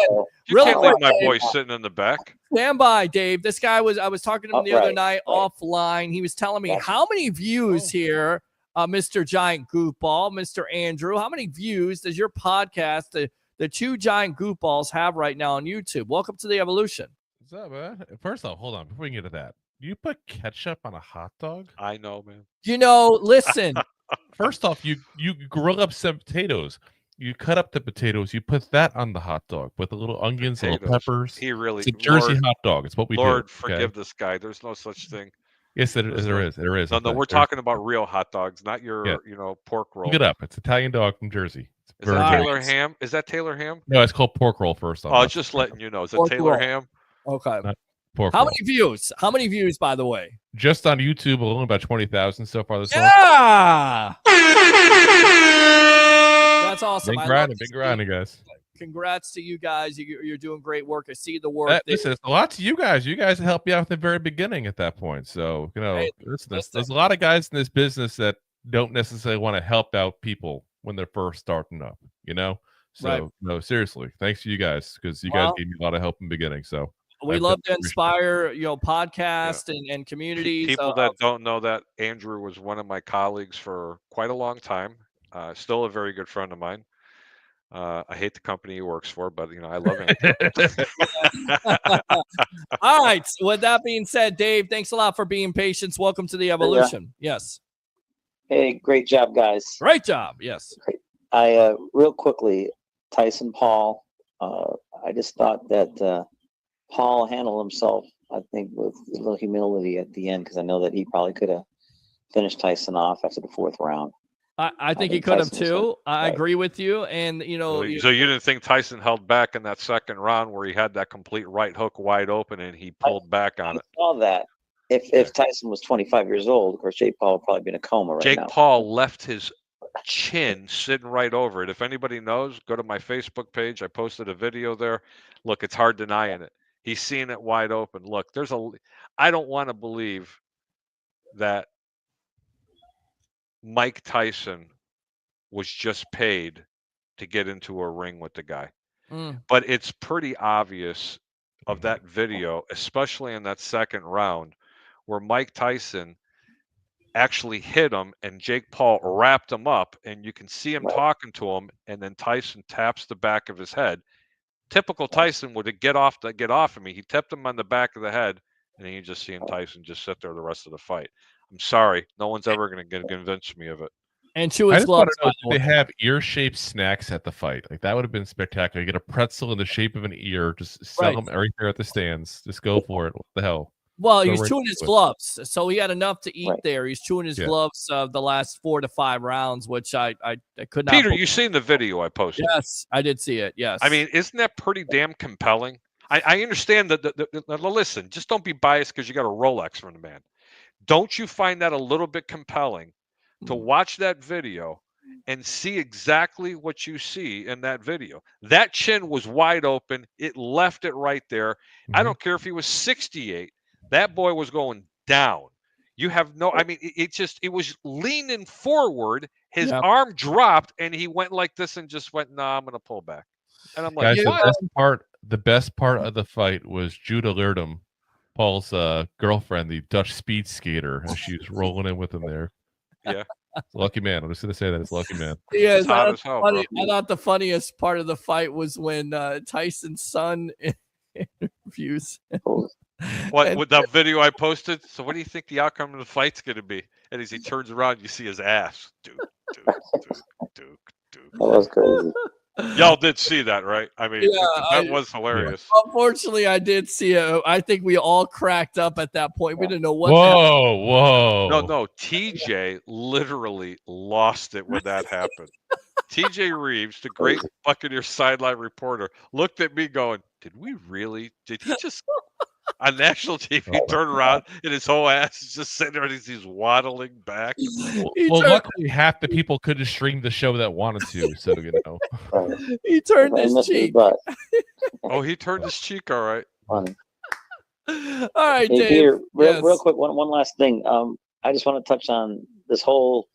Remember we talked about the speaking of tushes, the tush push, and all this offensive players allowed to push other offensive players ahead. Right. You know, the Packers won field goal. Right. I just wish they need to ban all that nonsense and just call it illegal use of hands. I'm really tired of everything that happens when I don't think it should be allowed when linemen are pushing forward a quarterback into the end zone. It's just not football. That should be illegal use of hands. You So could definitely make a case for it, and that's all I I'm think I think there's a lot of teams out there, Dave, that would say what the Philadelphia Eagles are doing is illegal. Let me go out to you, Harry. Do you think eventually they will ban this because it is illegal? Nah, it's football. They just haven't figured out how to stop it. I mean, they did something back about 10 years ago. If you guys remember, the Miami Dolphins started. What the hell was that? They Wildcat. The Wildcat they brought back from the 20s and the 30s. Mhm. And it was very successful for a while. And they're like, that should be illegal formation. No, man, it's football. But eventually, when they learn how to stop it, it's going to go away. And eventually, it's going to stop it. A quarterback's going to get ruined. Someone's going to blow their knee out. And, it's going to happen. Like, let me ask you a question. When you go to spike a ball in the fourth quarter, okay, have you noticed that some of the defensive linemen, especially the nose tackle, is diving under the center to try to catch the ball? Have you noticed that? Yes. What is stopping anybody from a blitzing safety or a linebacker to come across and just absolutely crush a quarterback and watch the ball bounce around? Sure. I mean, Vita Vea, this Bucs defense. It'll stop it immediately. Right. So you know how you create that? You know the spike in the football? Instead of taking a step back and throwing it down, take a step, turn around, and throw it down. Sure. That way, I mean, you can't get hurt. But the tush push, do I like it? No. But until you figure out how to stop it, it's nothing illegal. Yeah. It's nothing. I just feel that First bad you injury. shouldn't be allowed to push somebody forward in order to score points. That'd be like picking up somebody who's, a smaller guy and putting him in the air to have him duck a basketball. I mean, it's just No, you can't pick a player up and advance them. But you can push a player. They pushed a player, like I said. I know that it's illegal for them to jump on a backup player during a field goal attempt. Yeah, you had to go there. Someone else had to mention that. All right, Dave, I appreciate the call. Yes, I'll let you go. All right, Take man. care, guys. Yeah, good stuff there. Let me give him the Ric Flair right there. There we go, right there. Let's bring it back here to Mr. Giant Goopball himself, Andrew, who would know better about what is going on with the New York Giants. 5 losses in a row. Now they're changing quarterbacks. I mean, give us the rundown of this New York Giants team, which, you look at it, they got some weapons here. Neighbors, the young rookie from LSU, lots of excitement there. 3 touchdowns coming in. You got some defensive players. Leo, I wanted to correct him. The reason why in that secondary, you can't figure this out, it's really weird because their secondary is not very good, but they do have pass rushers. Talk about this Giants team a little bit, Andrew. Yeah, that's what it is. They definitely have pass rushers. That's a key part of it there. Brian Burns, Spider-Man himself there from the Panthers came over to the Giants this year in a big trade. Kayvon Thibodeau has been out the last couple of weeks with an injury to his wrist. He should hopefully be back this week. We'll see on that. But Azeez Ojulari, who's our third pass rusher, is a really good pass rusher. He's horrible against the run, cannot set the edge whatsoever, but he can get to the quarterback. And then, of course, you throw in the fact that you got Dexter Lawrence, the best nose tackle in all of football, a guy who legitimately can get to the quarterback basically seemingly whenever he wants up the middle at that point. He's been amazing this year. And that's been a big part of it. Now, I will say this. Our secondary is not necessarily as bad as people think. The big thing is our outside corners specifically are a problem. Deonte Banks, who was the first-round pick for the Giants last year out of Maryland, has been very bad. He's been taken out of the game. Just call it what it is. That kid should be named Toast. Yeah, he's been bad. He's been in. Now you also got on the other outside there. You've had a mixture of Nick McLeod, who's been cut since Adoree Jackson, Cordell Flott, a couple of the people that you can see on the outside there. But then you go to the slot corner, Drew Phillips from Kentucky, who I thought was going to be a project guy. The way he looked like he played in Kentucky. Well, the project's been going very well. And a lot of redrafts, he was a 3rd round pick. A lot of the redrafts, he's now a 1st round pick based on how he's been playing this year. Plays very well against the run as well. Has no problem coming up and hitting the ball pretty well there. You got the 2 safeties as well that are playing pretty decent. Tyler Nubin, 2nd round pick and probably the best safety prospect in this draft out of Minnesota. He's getting better and better as the year progresses. And then, it's just the outside corners are an issue. Huge. But the bigger issue, really, if you want to beat the Giants, which let's be very frank, is not difficult, run the ball. That's the big thing. We cannot stop the run. They don't stop the run really well. But you know what? This game, I got to tell you, it's easy to start looking up at sports lines and everything else. This game's only 5.5 points, depending on what book you're looking at, and the total's 40 and 41 points. There's a reason for this, ladies and gentlemen. This game sounds very similar to what happened 3 years ago when the Bucs were traveling to the New York Giants, and Peter, Ray, and I were going to be doing a show, and I gave out publicly and said, "Hey, look, this is not going to be a blowout." The Giants were a really bad team. Pete, you remember this? I do remember this game. Okay. The and I Bucs said that Tampa struggled. would turn around and not cover it, and the Giants were going to cover in the first half. And I says, okay, now the dogs are going to come loose. Go ahead and lay all your money and go ahead and bet, the second half on the Tampa Bay Buccaneers. Be really careful, ladies and gentlemen. This game has got upset written all over it. The Bucs have not faced the one Danny DeVito. They haven't gone against the team, and they refuse to run the football. I'm not saying that they're going to lose, okay?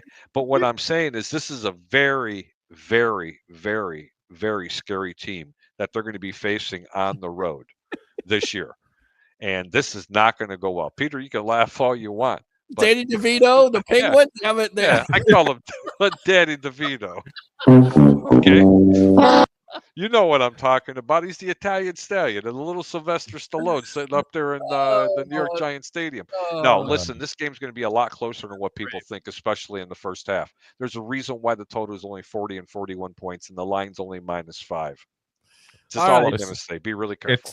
It's Tommy DeVito from the Four Seasons. Okay, I already know who he is. I just wanted to call him Danny DeVito.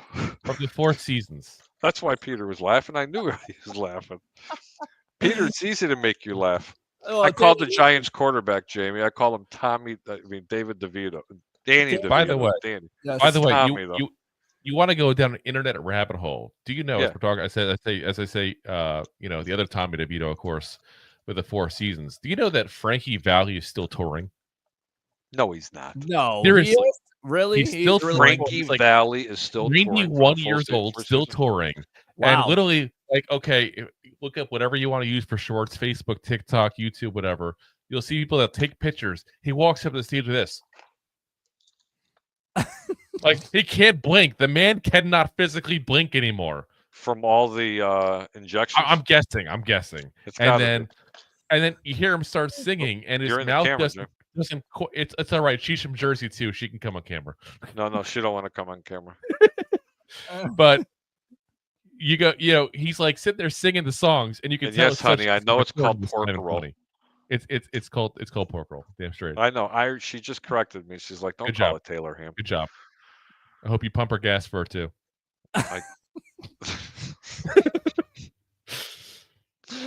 This is why I love having this guy on, because he always makes us laugh. We got some great. We're missing one other person to make it. Where's the other Lejeune? Well, Lejeune. It's not. I don't know where he's at. I gotta clarify something real quick too before. Yes. I don't know about y'all, but I would love to be John Mara. You give me that bank account, I'm a happy man. Who? I own a multi-billion-dollar business in the Giants. At that point, I have how much money in the bank? I'm good. But I have a question for the Giants for you. I mean, what were they thinking this year? I mean, did Daniel Jones? I mean, has it really strapped them that bad for cash that they couldn't just go out and go get a damn quarterback, one of the 5 that they should? I mean, these were all can't miss prospects, man. We don't know what's going to happen with Michael Penix Jr. Yep. But really, they had that draft pick. I understand that they were enamored with Malik Neighbors. But why did they go out and go get a quarterback this year? I mean, and please don't sugarcoat it. What were the Giants thinking this year? So I'll tell you point blank. If you watch the Hard Knocks they had this offseason, but they brought in a lot of rookies to look at. They brought in they didn't bring Caleb Williams in because obviously we knew he was going.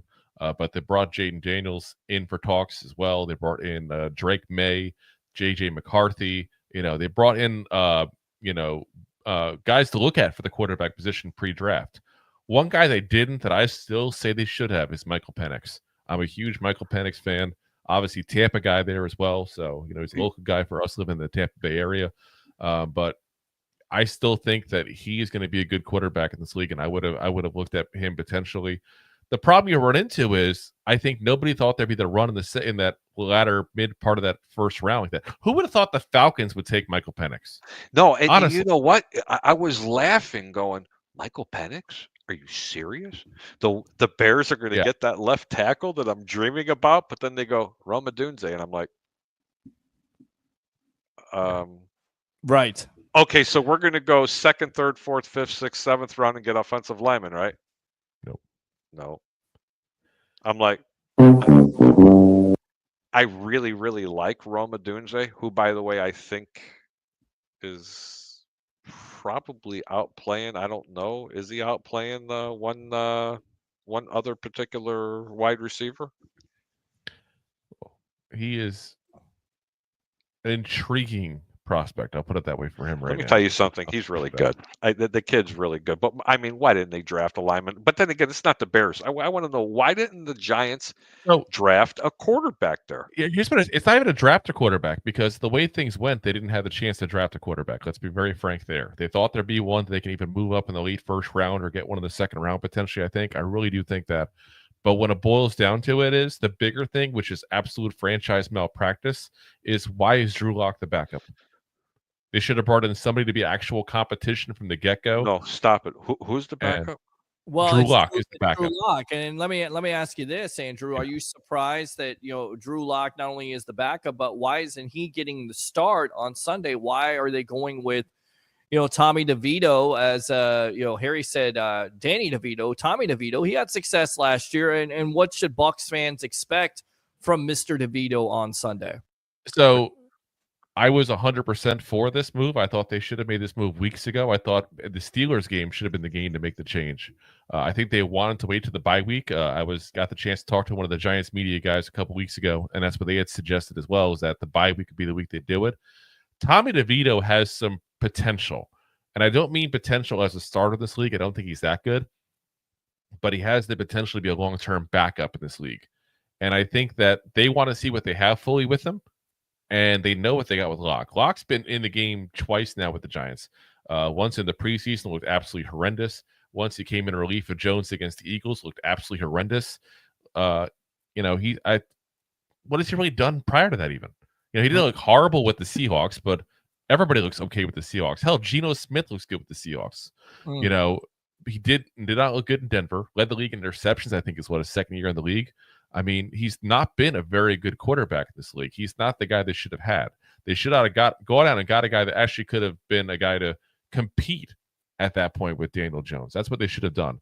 But DeVito is a guy that's going to be interesting for you guys to watch this. He's a kid that, listen, a lot of fans and the Giants there love this kid because he's a local kid.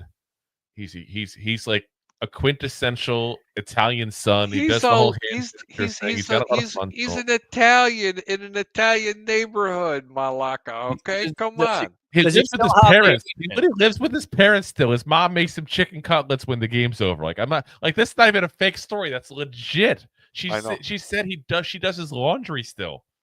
Like, does he still have the agent with the black hat, or did he? Sean's still around. So okay. Sean had lost some of his stuff there because he actually had an incident last year when he was supposed to be at a pizzeria for an event, and Sean, I think, messed it up because after that, all of a sudden, Sean sort of stopped handling everything for him. But yeah, he's still gonna be there, and the guy looks like the third member of Good Spy, Bad Spy. He dresses just like that. I'm telling you, like, it's insanity. And you'll see him and the parents hugging and kissing in the stands. It's spectacular. It's spectacular. Andrew Peter. I'm on a pitch count. I got to bring in a lefty. Wait a minute. There's nobody in the bullpen. So you know what? It's going to be you and Andrew, just so that you guys can debate what's going to happen. Drew, man, I am so glad to have you on this evening. You have no idea. I wish I could hang out. Peter, much love always, brother. Seneca Wallace, that was a great interview again. I know we're going to be bringing him on once a week. I think it's awesome. Even though he's a former Green Bay Packer, and I love to bust his balls about it, we're having a good time. Isn't that correct?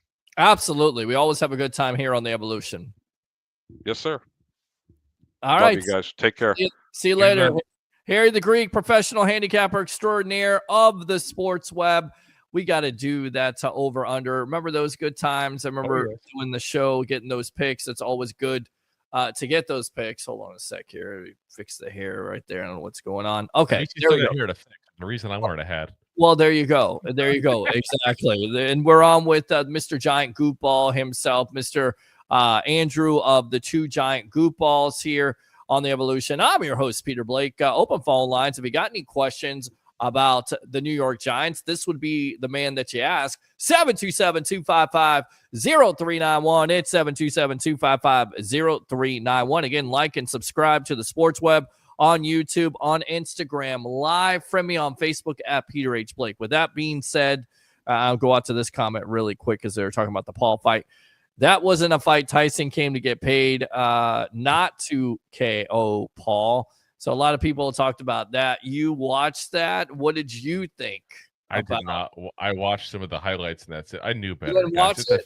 a 58-year-old boxer. I'm good. Okay, I don't need to see that. Like, what's next? Is George Foreman coming out and selling grills and at the in between rounds? Like, seriously, come on, stop this. He did pretty This is good. ridiculous. But he was more Ridiculous. entertaining than the Dallas Cowboys. And in fact, Jake Paul has won more than the Dallas Cowboys have won at home this year. This guy. I find watching the Cowboys games very entertaining right now. I don't know what you're talking about. Okay? Yeah, I know you do because you're a big time Giants fan. So of course you're definitely enjoying it. And I think there's a lot of people around America because America's team right now looks like complete and total. There you go. All right. So with that being said, how concerned are you with this matchup of Mike Evans coming back to this offense versus, once again, the corners on the outside, as you talked about with the New York Giants? Yeah, Deontay Banks can't cover him, point blank. He's going to need safety help. The other thing you're going to see is that, the safety help even sometimes could be issues. Tyler Newman's gone to help him out plenty of times before, but he's also a rookie. So when you have a young secondary that doesn't have the experience, that's an issue. The pass rush really is going to be the difference maker for this defense to potentially try to stop this Bucs offense, because it's a really weird matchup here, guys, because you got a really bad defense in the Bucs going against a really bad offense in the Giants. And then you go to the other side, the Bucs have a really good offense and the Giants have an average defense. That's what they are. That's what the numbers show. So, I mean, let's be honest here. The Bucs should win this game, but the difference maker, we don't know with DeVito, and that's what the thing is. The unknown, like Harry said, like this is one of those games that could sneak up on people. And I'll tell point blank. I said on our show just a minute ago, I would not go ahead and put a dime on this game because I have no clue what to expect of this. If you watch the Giants games closely. Which, first off, I'm sorry if you have, because they've looked horrible. It's been kind of boring to watch, to be very frank with you. There's been so many times that Daniel Jones has overthrown somebody deep, underthrown somebody deep, not led receivers where he hits them where you have to come back to the ball instead of throwing them in stride. This is something the Giants fans have been looking for a long time. And I really don't think this offense is nearly as bad as people think. This offensive line has played a lot better than it has the last couple of years. You mentioned Malik Neighbors. That kid's an absolute beast. Wan'Dale Robinson is a guy that in the right offense could get 100 catches easily. The one problem is he does have a little bit of drop issues this year. That's the one thing to keep an eye on. Darius Slayton is Darius Slayton. He's a guy who's a big, deep threat there at that point. That's a speedy guy, gets about 700 yards a season, year in, year out, no matter what happens around him. And then you can throw in a guy like Jalen Hyatt that you're probably going to see a lot more of. Remember him, the third-round pick out of Tennessee last year. Yes. He has been a huge disappointment for this Giants team. But Coach Dable's already said the rest of this year, they're going to start putting people in that haven't been playing as much.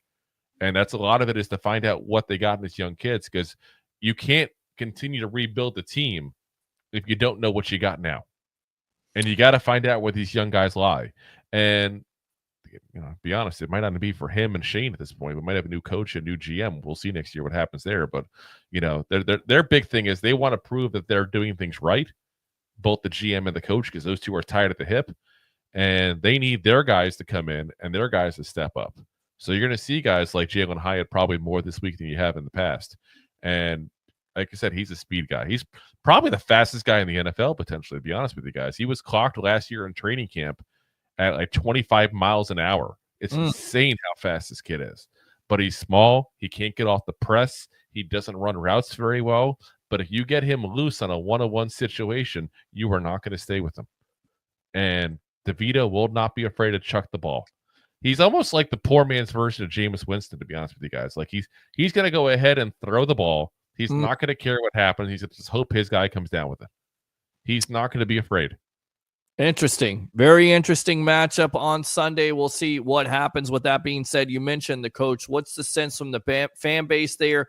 What's the sense, in your opinion, with the New York media? Is Daboll safe? Do they get an opportunity to get their guy? Because Daniel Jones wasn't their guy. Do they get an opportunity to draft a quarterback? or do you think this organization will eventually move on? Well, I'll say this first off. Once you give a guy a $160 million contract, he's your guy. Point blank. You just gave him a ton of money. You made him your guy by doing that. So Okay. they're gonna take the blame on that one. I don't know what's gonna happen, to be very frank with you, as far as Dable in the future. Right now, there's big issues in the locker room. There's a guy I mentioned earlier, Nick McLeod, who got cut. It was supposedly a cost-cutting move at that point there, and there's a lot of teammates who weren't very happy about that. They actually asked him to take a pay cut, and he refused. Then you got the whole Daniel Jones issue, which is caused issues and ripples within the locker room as well. Then you got the issue of the fact that now, like you mentioned, Drew Lock is not the starter, even though he's been the backup all year. It's Tommy DeVito. That's also caused some issues. Now, part of the decision why, even though, like, again, I said there's a talent difference, they want to see what you got as far as Tommy DeVito as opposed to Drew Lock. Part of the reason why Drew Lock has not started, to be very frank with you, is he's got about $3 million in incentives. And if he wins and gets enough playing time, gets enough some of the stats, he's going to get some of that money, a couple $1 million. So it's partially a cap issue for starting him. Now, part of that money is also tied into getting into the playoffs, which obviously that's not a concern for the Giants at this point. But, there are a couple $1 million worth of incentives he could have gotten. That's caused issues in the locker room because now some of the players think that they're not playing the guy to avoid paying him. That's not going to go over well with players. So, it all depends on what's going to happen with this record by the end of it. If the Giants start winning, all of this will be forgotten, forgiven, and they'll all be fine. If the Giants continue to lose like they have, hell, we lost to the Panthers last time we played. Oh, yeah. On national media, like that was the German game. That was the game that everybody had the chance to watch. It was an embarrassment.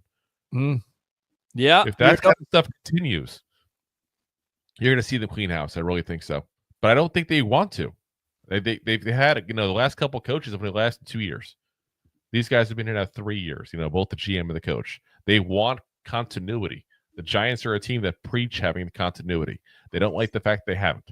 So they're going to have to be forced, basically, to get rid of them based on how things are going. Let's go out to the phone lines here. Let's go out to Curtis. Curtis, welcome back to the Evolution. Using your second call, you're on with yours truly, along with the giant goofball himself, Mr. Andrew Davis.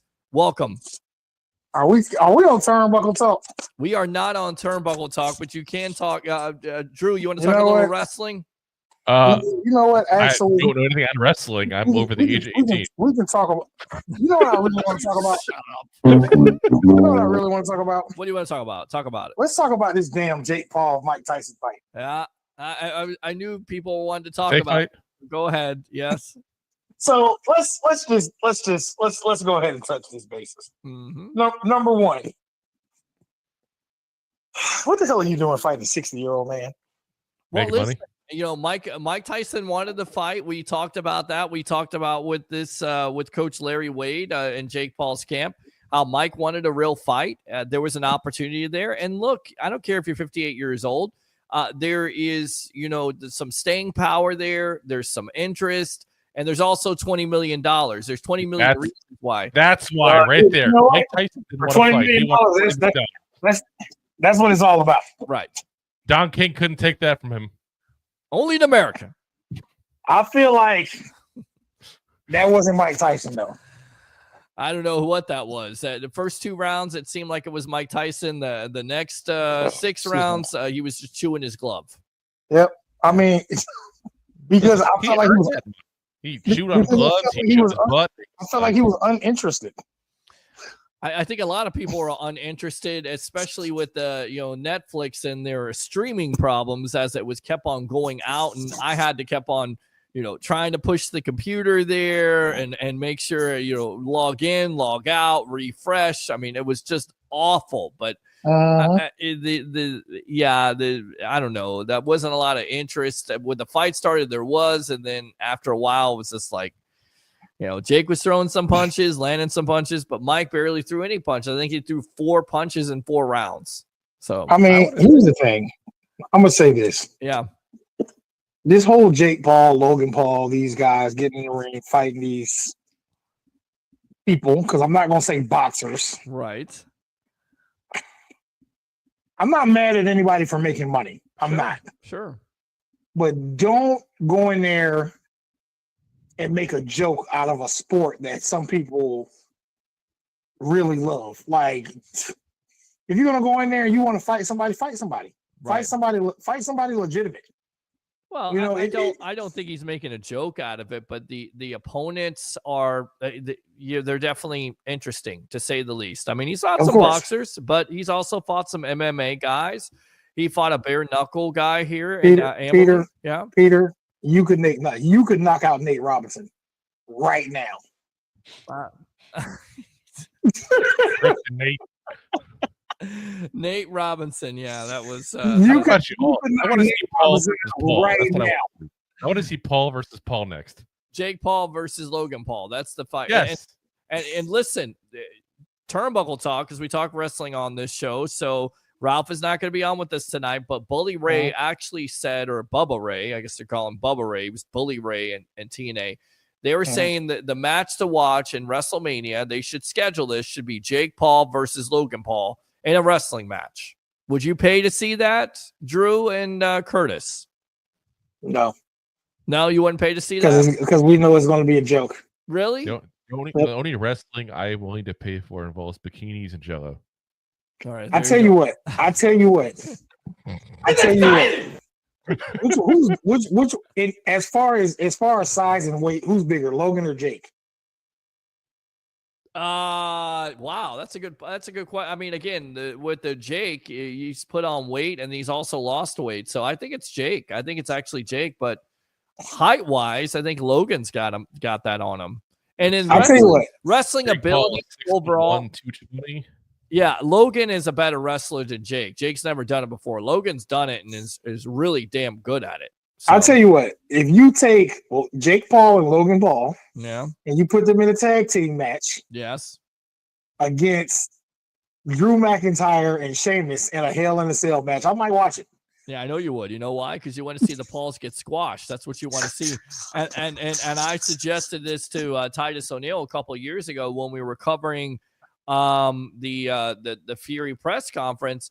How at the time it should have been, the Fury brothers versus the Paul brothers, and Vince at the time should have taken advantage of it. And of course, it came and gone, but that would have been something where you're like, okay, I'm kind of interested in this, but I don't know. Celebrity, again, Logan can wrestle. Jake, I don't know about. I know Jake can somewhat box. You know what? It kind of reminds me. Remember that show on MTV a couple of years ago, Bully Beatdown? Yes. Oh. That's what it reminds me of. That's what it reminds you of? Okay. I thought he was going to go with Celebrity Deathmatch. Well, yeah. Let's get it on. I mean, nobody's dying. So, Let's get a little Mills Lane in here. Well, Claymation Mills Lane. I need Mills Lane in my life. I need that more. Yeah. I need the claymation Mills Lane. I need Stone Cold talking shit in the background. I love that. I mean, how genius was that at the time with MTV and their relationship with WWE? Amazing. Now, the match that, here's the thing. And I'm going to change the subject real quick. And I know it's late for you guys, but now the John Jones fight. Mm-hmm. I don't care what you say about this guy. He just goes and shows you how elite he really is. He does. You can say what you want. You can bash him, whatever you want. This guy goes in the ring and he proves it every single time. That's what you got to respect about him. That's what you got to respect about the professional athletes. Guys that go and talk, but they back it up with their action. And that's what you get from Jones. That's what you get from a lot of the talented athletes. I mean, 15 years, bro. That's a long time in that sport. Yes. And then you kind of worry about down the road if there's some CTE or is there some. So, but he's done it for a long time. He barely gets hit. Well, there you go. I mean, it's kind of gets hit by very big hands. You still get hit. That's the thing. No, I understand that, but it's like going back to boxing. Look at Mayweather's defense. Ugh. Yeah. So good, but it's such a boring... hate Mayweather. A lot of people hate Mayweather. A lot of people love Mayweather. Yeah. But what you can't say is this guy's defense is so good. You want to talk about a boring fight? That's a boring fight to watch. But you're right. He's so great defensively. You can't hit him, and he's so quick. And Mayweather's best defense was avoiding Manny Pacquiao in his prime. I'm saying it. Yeah, well, you know what? Listen, you know what? All I can say is this: if you're going to make a smart business decision, make a smart business decision. Oh yeah. I mean, it's a smart pocket decision. Is it a smart legacy decision though? Because I'm telling you, I'm not the only one who will always remember him as the guy who avoided Manny Pacquiao until Pacquiao started going downhill, and that's when he agreed to finally fight him. Exactly. But see, he knew he could take him for sure. That's when he said, "Yeah, I'll fight you." And I respect that, and I understand fully. But see, here's the problem with sports. Here's the problem with sports. We say we care about the sport, but then people always forget about the business side of sports. And that's the business side of sports. The business side of sports appears once again here in the Tampa Bay area with the Tampa Bay Rays. I completely agree God. with you. Yeah. Here we go with that part again. Yep. That's the stadium saga continues. Let him go. I'm telling you, let him go, man. That owner's never to spend money in that team. Hey, Drew, I don't know if you were here. Me and Peter had this conversation with somebody else. The Glazers and the owner of the Lightning, they need to buy the Rays. Yes. Yep. Yes. Well, he just sold what's his name, Vivek or whatever his name is. He just sold the Lightning, didn't he? Well, he sold some minority stake in it, but he still had. Thank God for that, because he's a classy owner. The Glazers are classy owners. 100%. Stu doesn't get it. Do I think it's all his fault in this situation? No, but do I think the majority of it is? Yeah, I do. I think he backed out of the deal. It looks like the Rays have backed out of the deal. I don't know why. What more money? Because Tampa came calling. It's always about the best deal for them. It's not about the Tampa Bay sports fan. It's not about the fact that this area has gone through 2 catastrophic hurricanes and sustained so much damage. No, that's not what it's about. It's about Stu and the Rays getting the best deal, and it's consistent with the way he's been. Curtis, we got to run, man. I appreciate the call as always. You're the man, all right? All right, man. You guys be safe, man. We'll do, my friend. Absolutely. All right, so let's wrap it up here on a positive note for the Giants. Of course, we talk about neighbors, but Tyron Tracy, because everybody's talking about Saquon Barkley losing him to the Eagles, and of course, I know you're kind of kicking yourself with seeing how the Giants treated him on his way out and how successful he's been with the Eagles. But talk about, that situation and talk about Tracy now. And of course, Devin Singletary. So first off, that situation has been put in a wrong frame entirely. So Saquon Barkley spent enough years with the Giants. Did he ever do, minus his rookie year, what he's doing with the Eagles right now? Honestly, have you ever seen him look that good? No. You know why? Because he's got more help around him than he ever had. He would not be the Saquon Barkley he is today if he was still a Giant, point blank. So you have to put that in the equation. He's never played with Jalen Hurts, who the best quarterback he's played with, which is not saying much because he got the very tail end of Eli and the Daniel Jones, who should be a backup in this league at best. He's never played with having receivers like, A.J. Brown and Smith at that point there. He's never played with having like Dallas Goedert as a tight end, who's a really good tight end, or the best offensive line he's ever played with. This team is stacked on offense, talent-wise.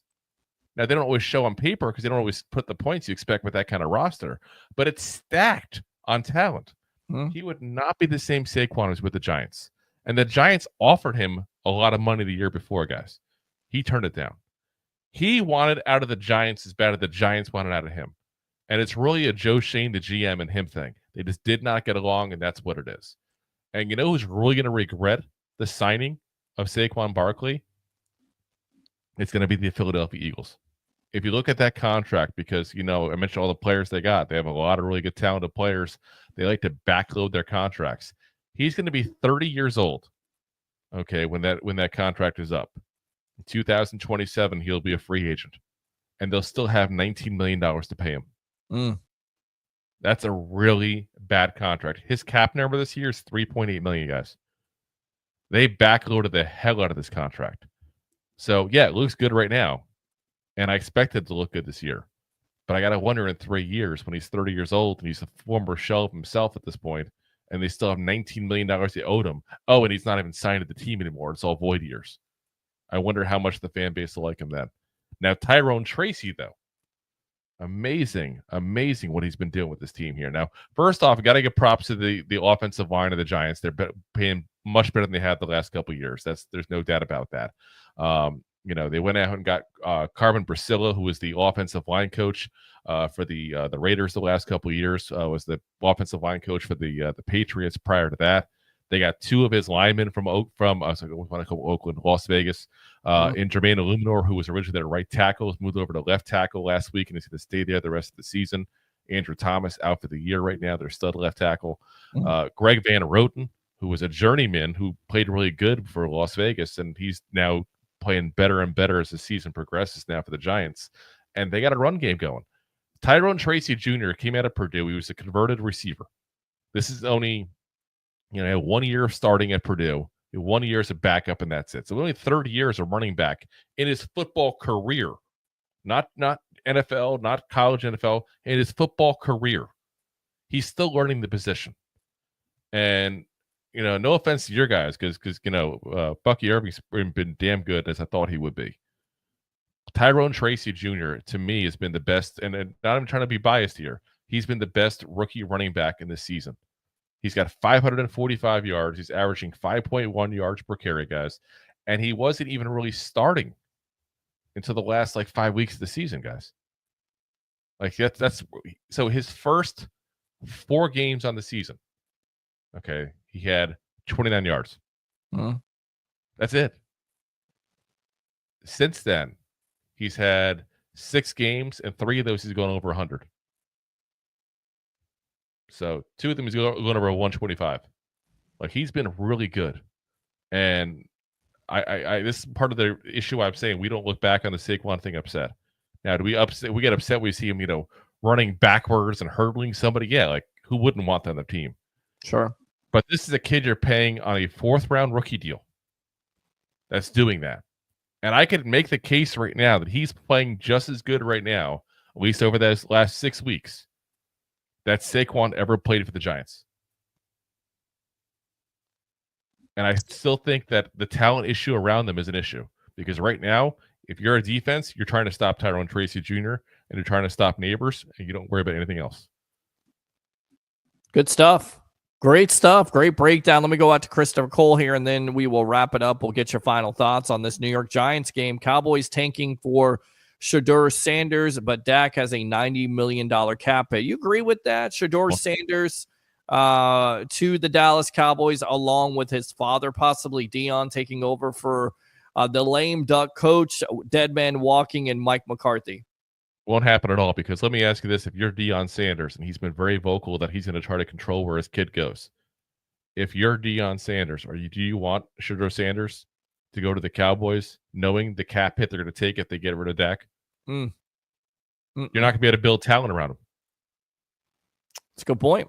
It's a very good point. And, I could see him possibly, I don't know where you could see him ending Las up. Vegas, I could see him. Yeah. I can see him. You can see him in New York as well with the Giants. Listen, the Giants need a quarterback bad. They're going to go after, if they can get Shedeur Sanders or Cam Ward, they're going to do it. Cam Ward's who I prefer personally right now just because of the personality differences. I think he's a little more built for New York, but Shedeur Sanders going to have plenty of suitors. If you look at what's going on right now in this league, last year you kind of looked and you go, okay, there's 5 teams that are really desperate for a quarterback. The rest of them kind of had an option. Right. Look at this NFL right now. This is not the same thing, guys. This is trying to pull up the draft list real quick for you guys. So you got Jacksonville number 1 right now. They got a quarterback in the per plus version of Daniel Jones. They try to get somebody that's cheap to go ahead and replace him and cut him in a year or 2. It's not the worst idea in the world considering how he's playing. Tennessee, Will Levis has had way too much mayo in his coffee. He's got to go. Yep. Cleveland, you got them right now at number 3. Obviously they got, paying Deshaun Watson, but they'd love to massage their way out of that scenario in a heartbeat if they could. Then you got the Giants. Then you got the Raiders. Then you got New England. Obviously, New England's not going to look for a quarterback right now. Then you got the Jets. You don't think they would love to have somebody replace Aaron Rodgers or at least sit behind Aaron Rodgers for a year? Carolina Panthers. You don't think they want a quarterback right now? You got 7 of the first 8 teams in this draft right now. The way it's stacked up right now order-wise. All need a quarterback. It's certainly a possibility. And there's always a run on quarterbacks, and we'll see how that works out. All right, give me some final thoughts here on this Giants game versus the Tampa Bay Buccaneers. Yeah, I mean, like I said, I'm really curious just to see what Tommy DeVito does to the game. I think that's going to be the big difference maker for this team here. So, if you look at what the Giants have been doing, they're only averaging like 14 points a game. Your Bucs have been averaging, I think, 27 points a game. On if you correct me if I'm wrong, more than I do on the Bucs, obviously. Yes. That's a big differential. But you throw in the difference of having a quarterback. The scary stat, guys, is the Giants have actually gotten into scoring position, third most in the NFL. They just can't score. Throw a new quarterback in there. Who knows what happens? Yeah. 4 out of the 5 games under 20 points. That's the problem. That's the reason why they went with DeVito. And of course, you line that up with the Bucs and what they do on third down when it comes to third down defense. One of the worst defenses in the National Football League. We'll see how it all plays out, and we will be with you for the post-game edition. I hope, Mr. Andrew Drew, the 2 Giant Goofballs, that you come on and we talk a little bit about what you saw, and you're doing some great stuff. So go ahead and promote that here on the Evolution of Sports Talk Television, my friend. Yeah, so I'm one of the co-hosts, along with my buddy Rob there of 2 Giant Goofballs. We are live every Monday, Wednesday, Thursday, 9 p.m. Eastern Standard Time. So, if you're a big Buck fan, you like football in general, so I assume most of y'all are Buck fans here. We do also break down all the games every week. We also give our own picks every single week as well. And it's, of course, up to watch, not live on regular YouTube as well, because obviously you're going to be here watching the sports web. So when you're done there, pop in and see the replay of our show at that point. We're on YouTube, Facebook, Twitch, and of course, we're also on all the audio podcast platforms as well: Apple, Spotify, iHeartRadio, Pandora, Amazon, all the big ones there. So hope to see some of you all there. You learned well, my friend. You did very good for yourself. I'm very proud of you. And, we're always here for you on the Evolution of Sports Talk Television. Anytime you need some help or I need your help, we talk. We collaborate together. That's what we do here on the sports web. That's right. All right, man. Good stuff. We'll see you on Sunday. All right. I appreciate it, man. All right. Good stuff there, Mr. Andrew Davis of the 2 Giant Goofballs podcast. Thanks a lot to all the guests of the night. Mr. Leo Haggerty, former Coach Scatter, now media member of Night Sports Productions, and of course, Amped Up Sports. Harry the Greek, professional handicapper extraordinaire, former NFL quarterback, Seneca Wallace, and again, Mr. Andrew Davis of the 2 Giant Goofballs podcast. Let me read this comment from Mr. Mike Rickford of the St. Pete Sports Connection there, which can be seen and heard. I think more heard. We got to work on that, Mike, with that streaming capability. I got to know somebody that can do something with you on that live at Ferg's there. And, of course, on the Big 8, 8:20 a.m. Congratulations, my friend. Big stuff for you. Good stuff. Watch Seneca at Ames, Iowa, and Iowa State. Wonderful career. And we're glad to have him on the Evolution of Sports Talk Television every Wednesday to get some perspective from a former NFL quarterback as he was breaking down the West Coast offense and giving you stories and talking about Tom Brady.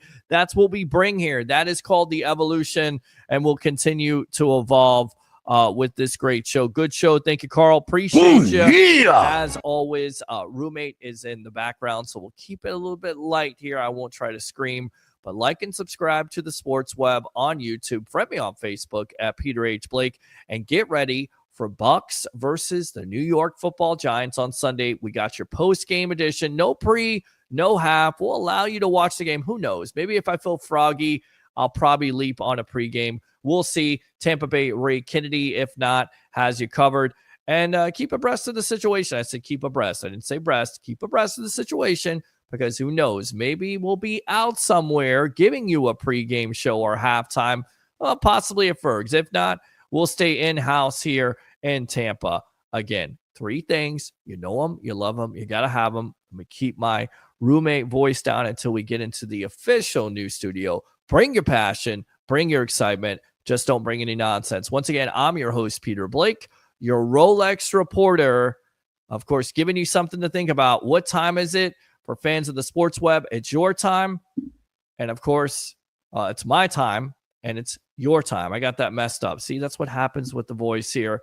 And of course, as always, thanks a lot for all the love and all the text messages and all the support of the evolution of sports talk television. Once again, over 300,000 views on Facebook. And of course, as always, salute to the greatest caller in sports web history, my father, Rich from Clearwater. Appreciate you as always, Pop. And we'll see you soon on the evolution of sports talk television.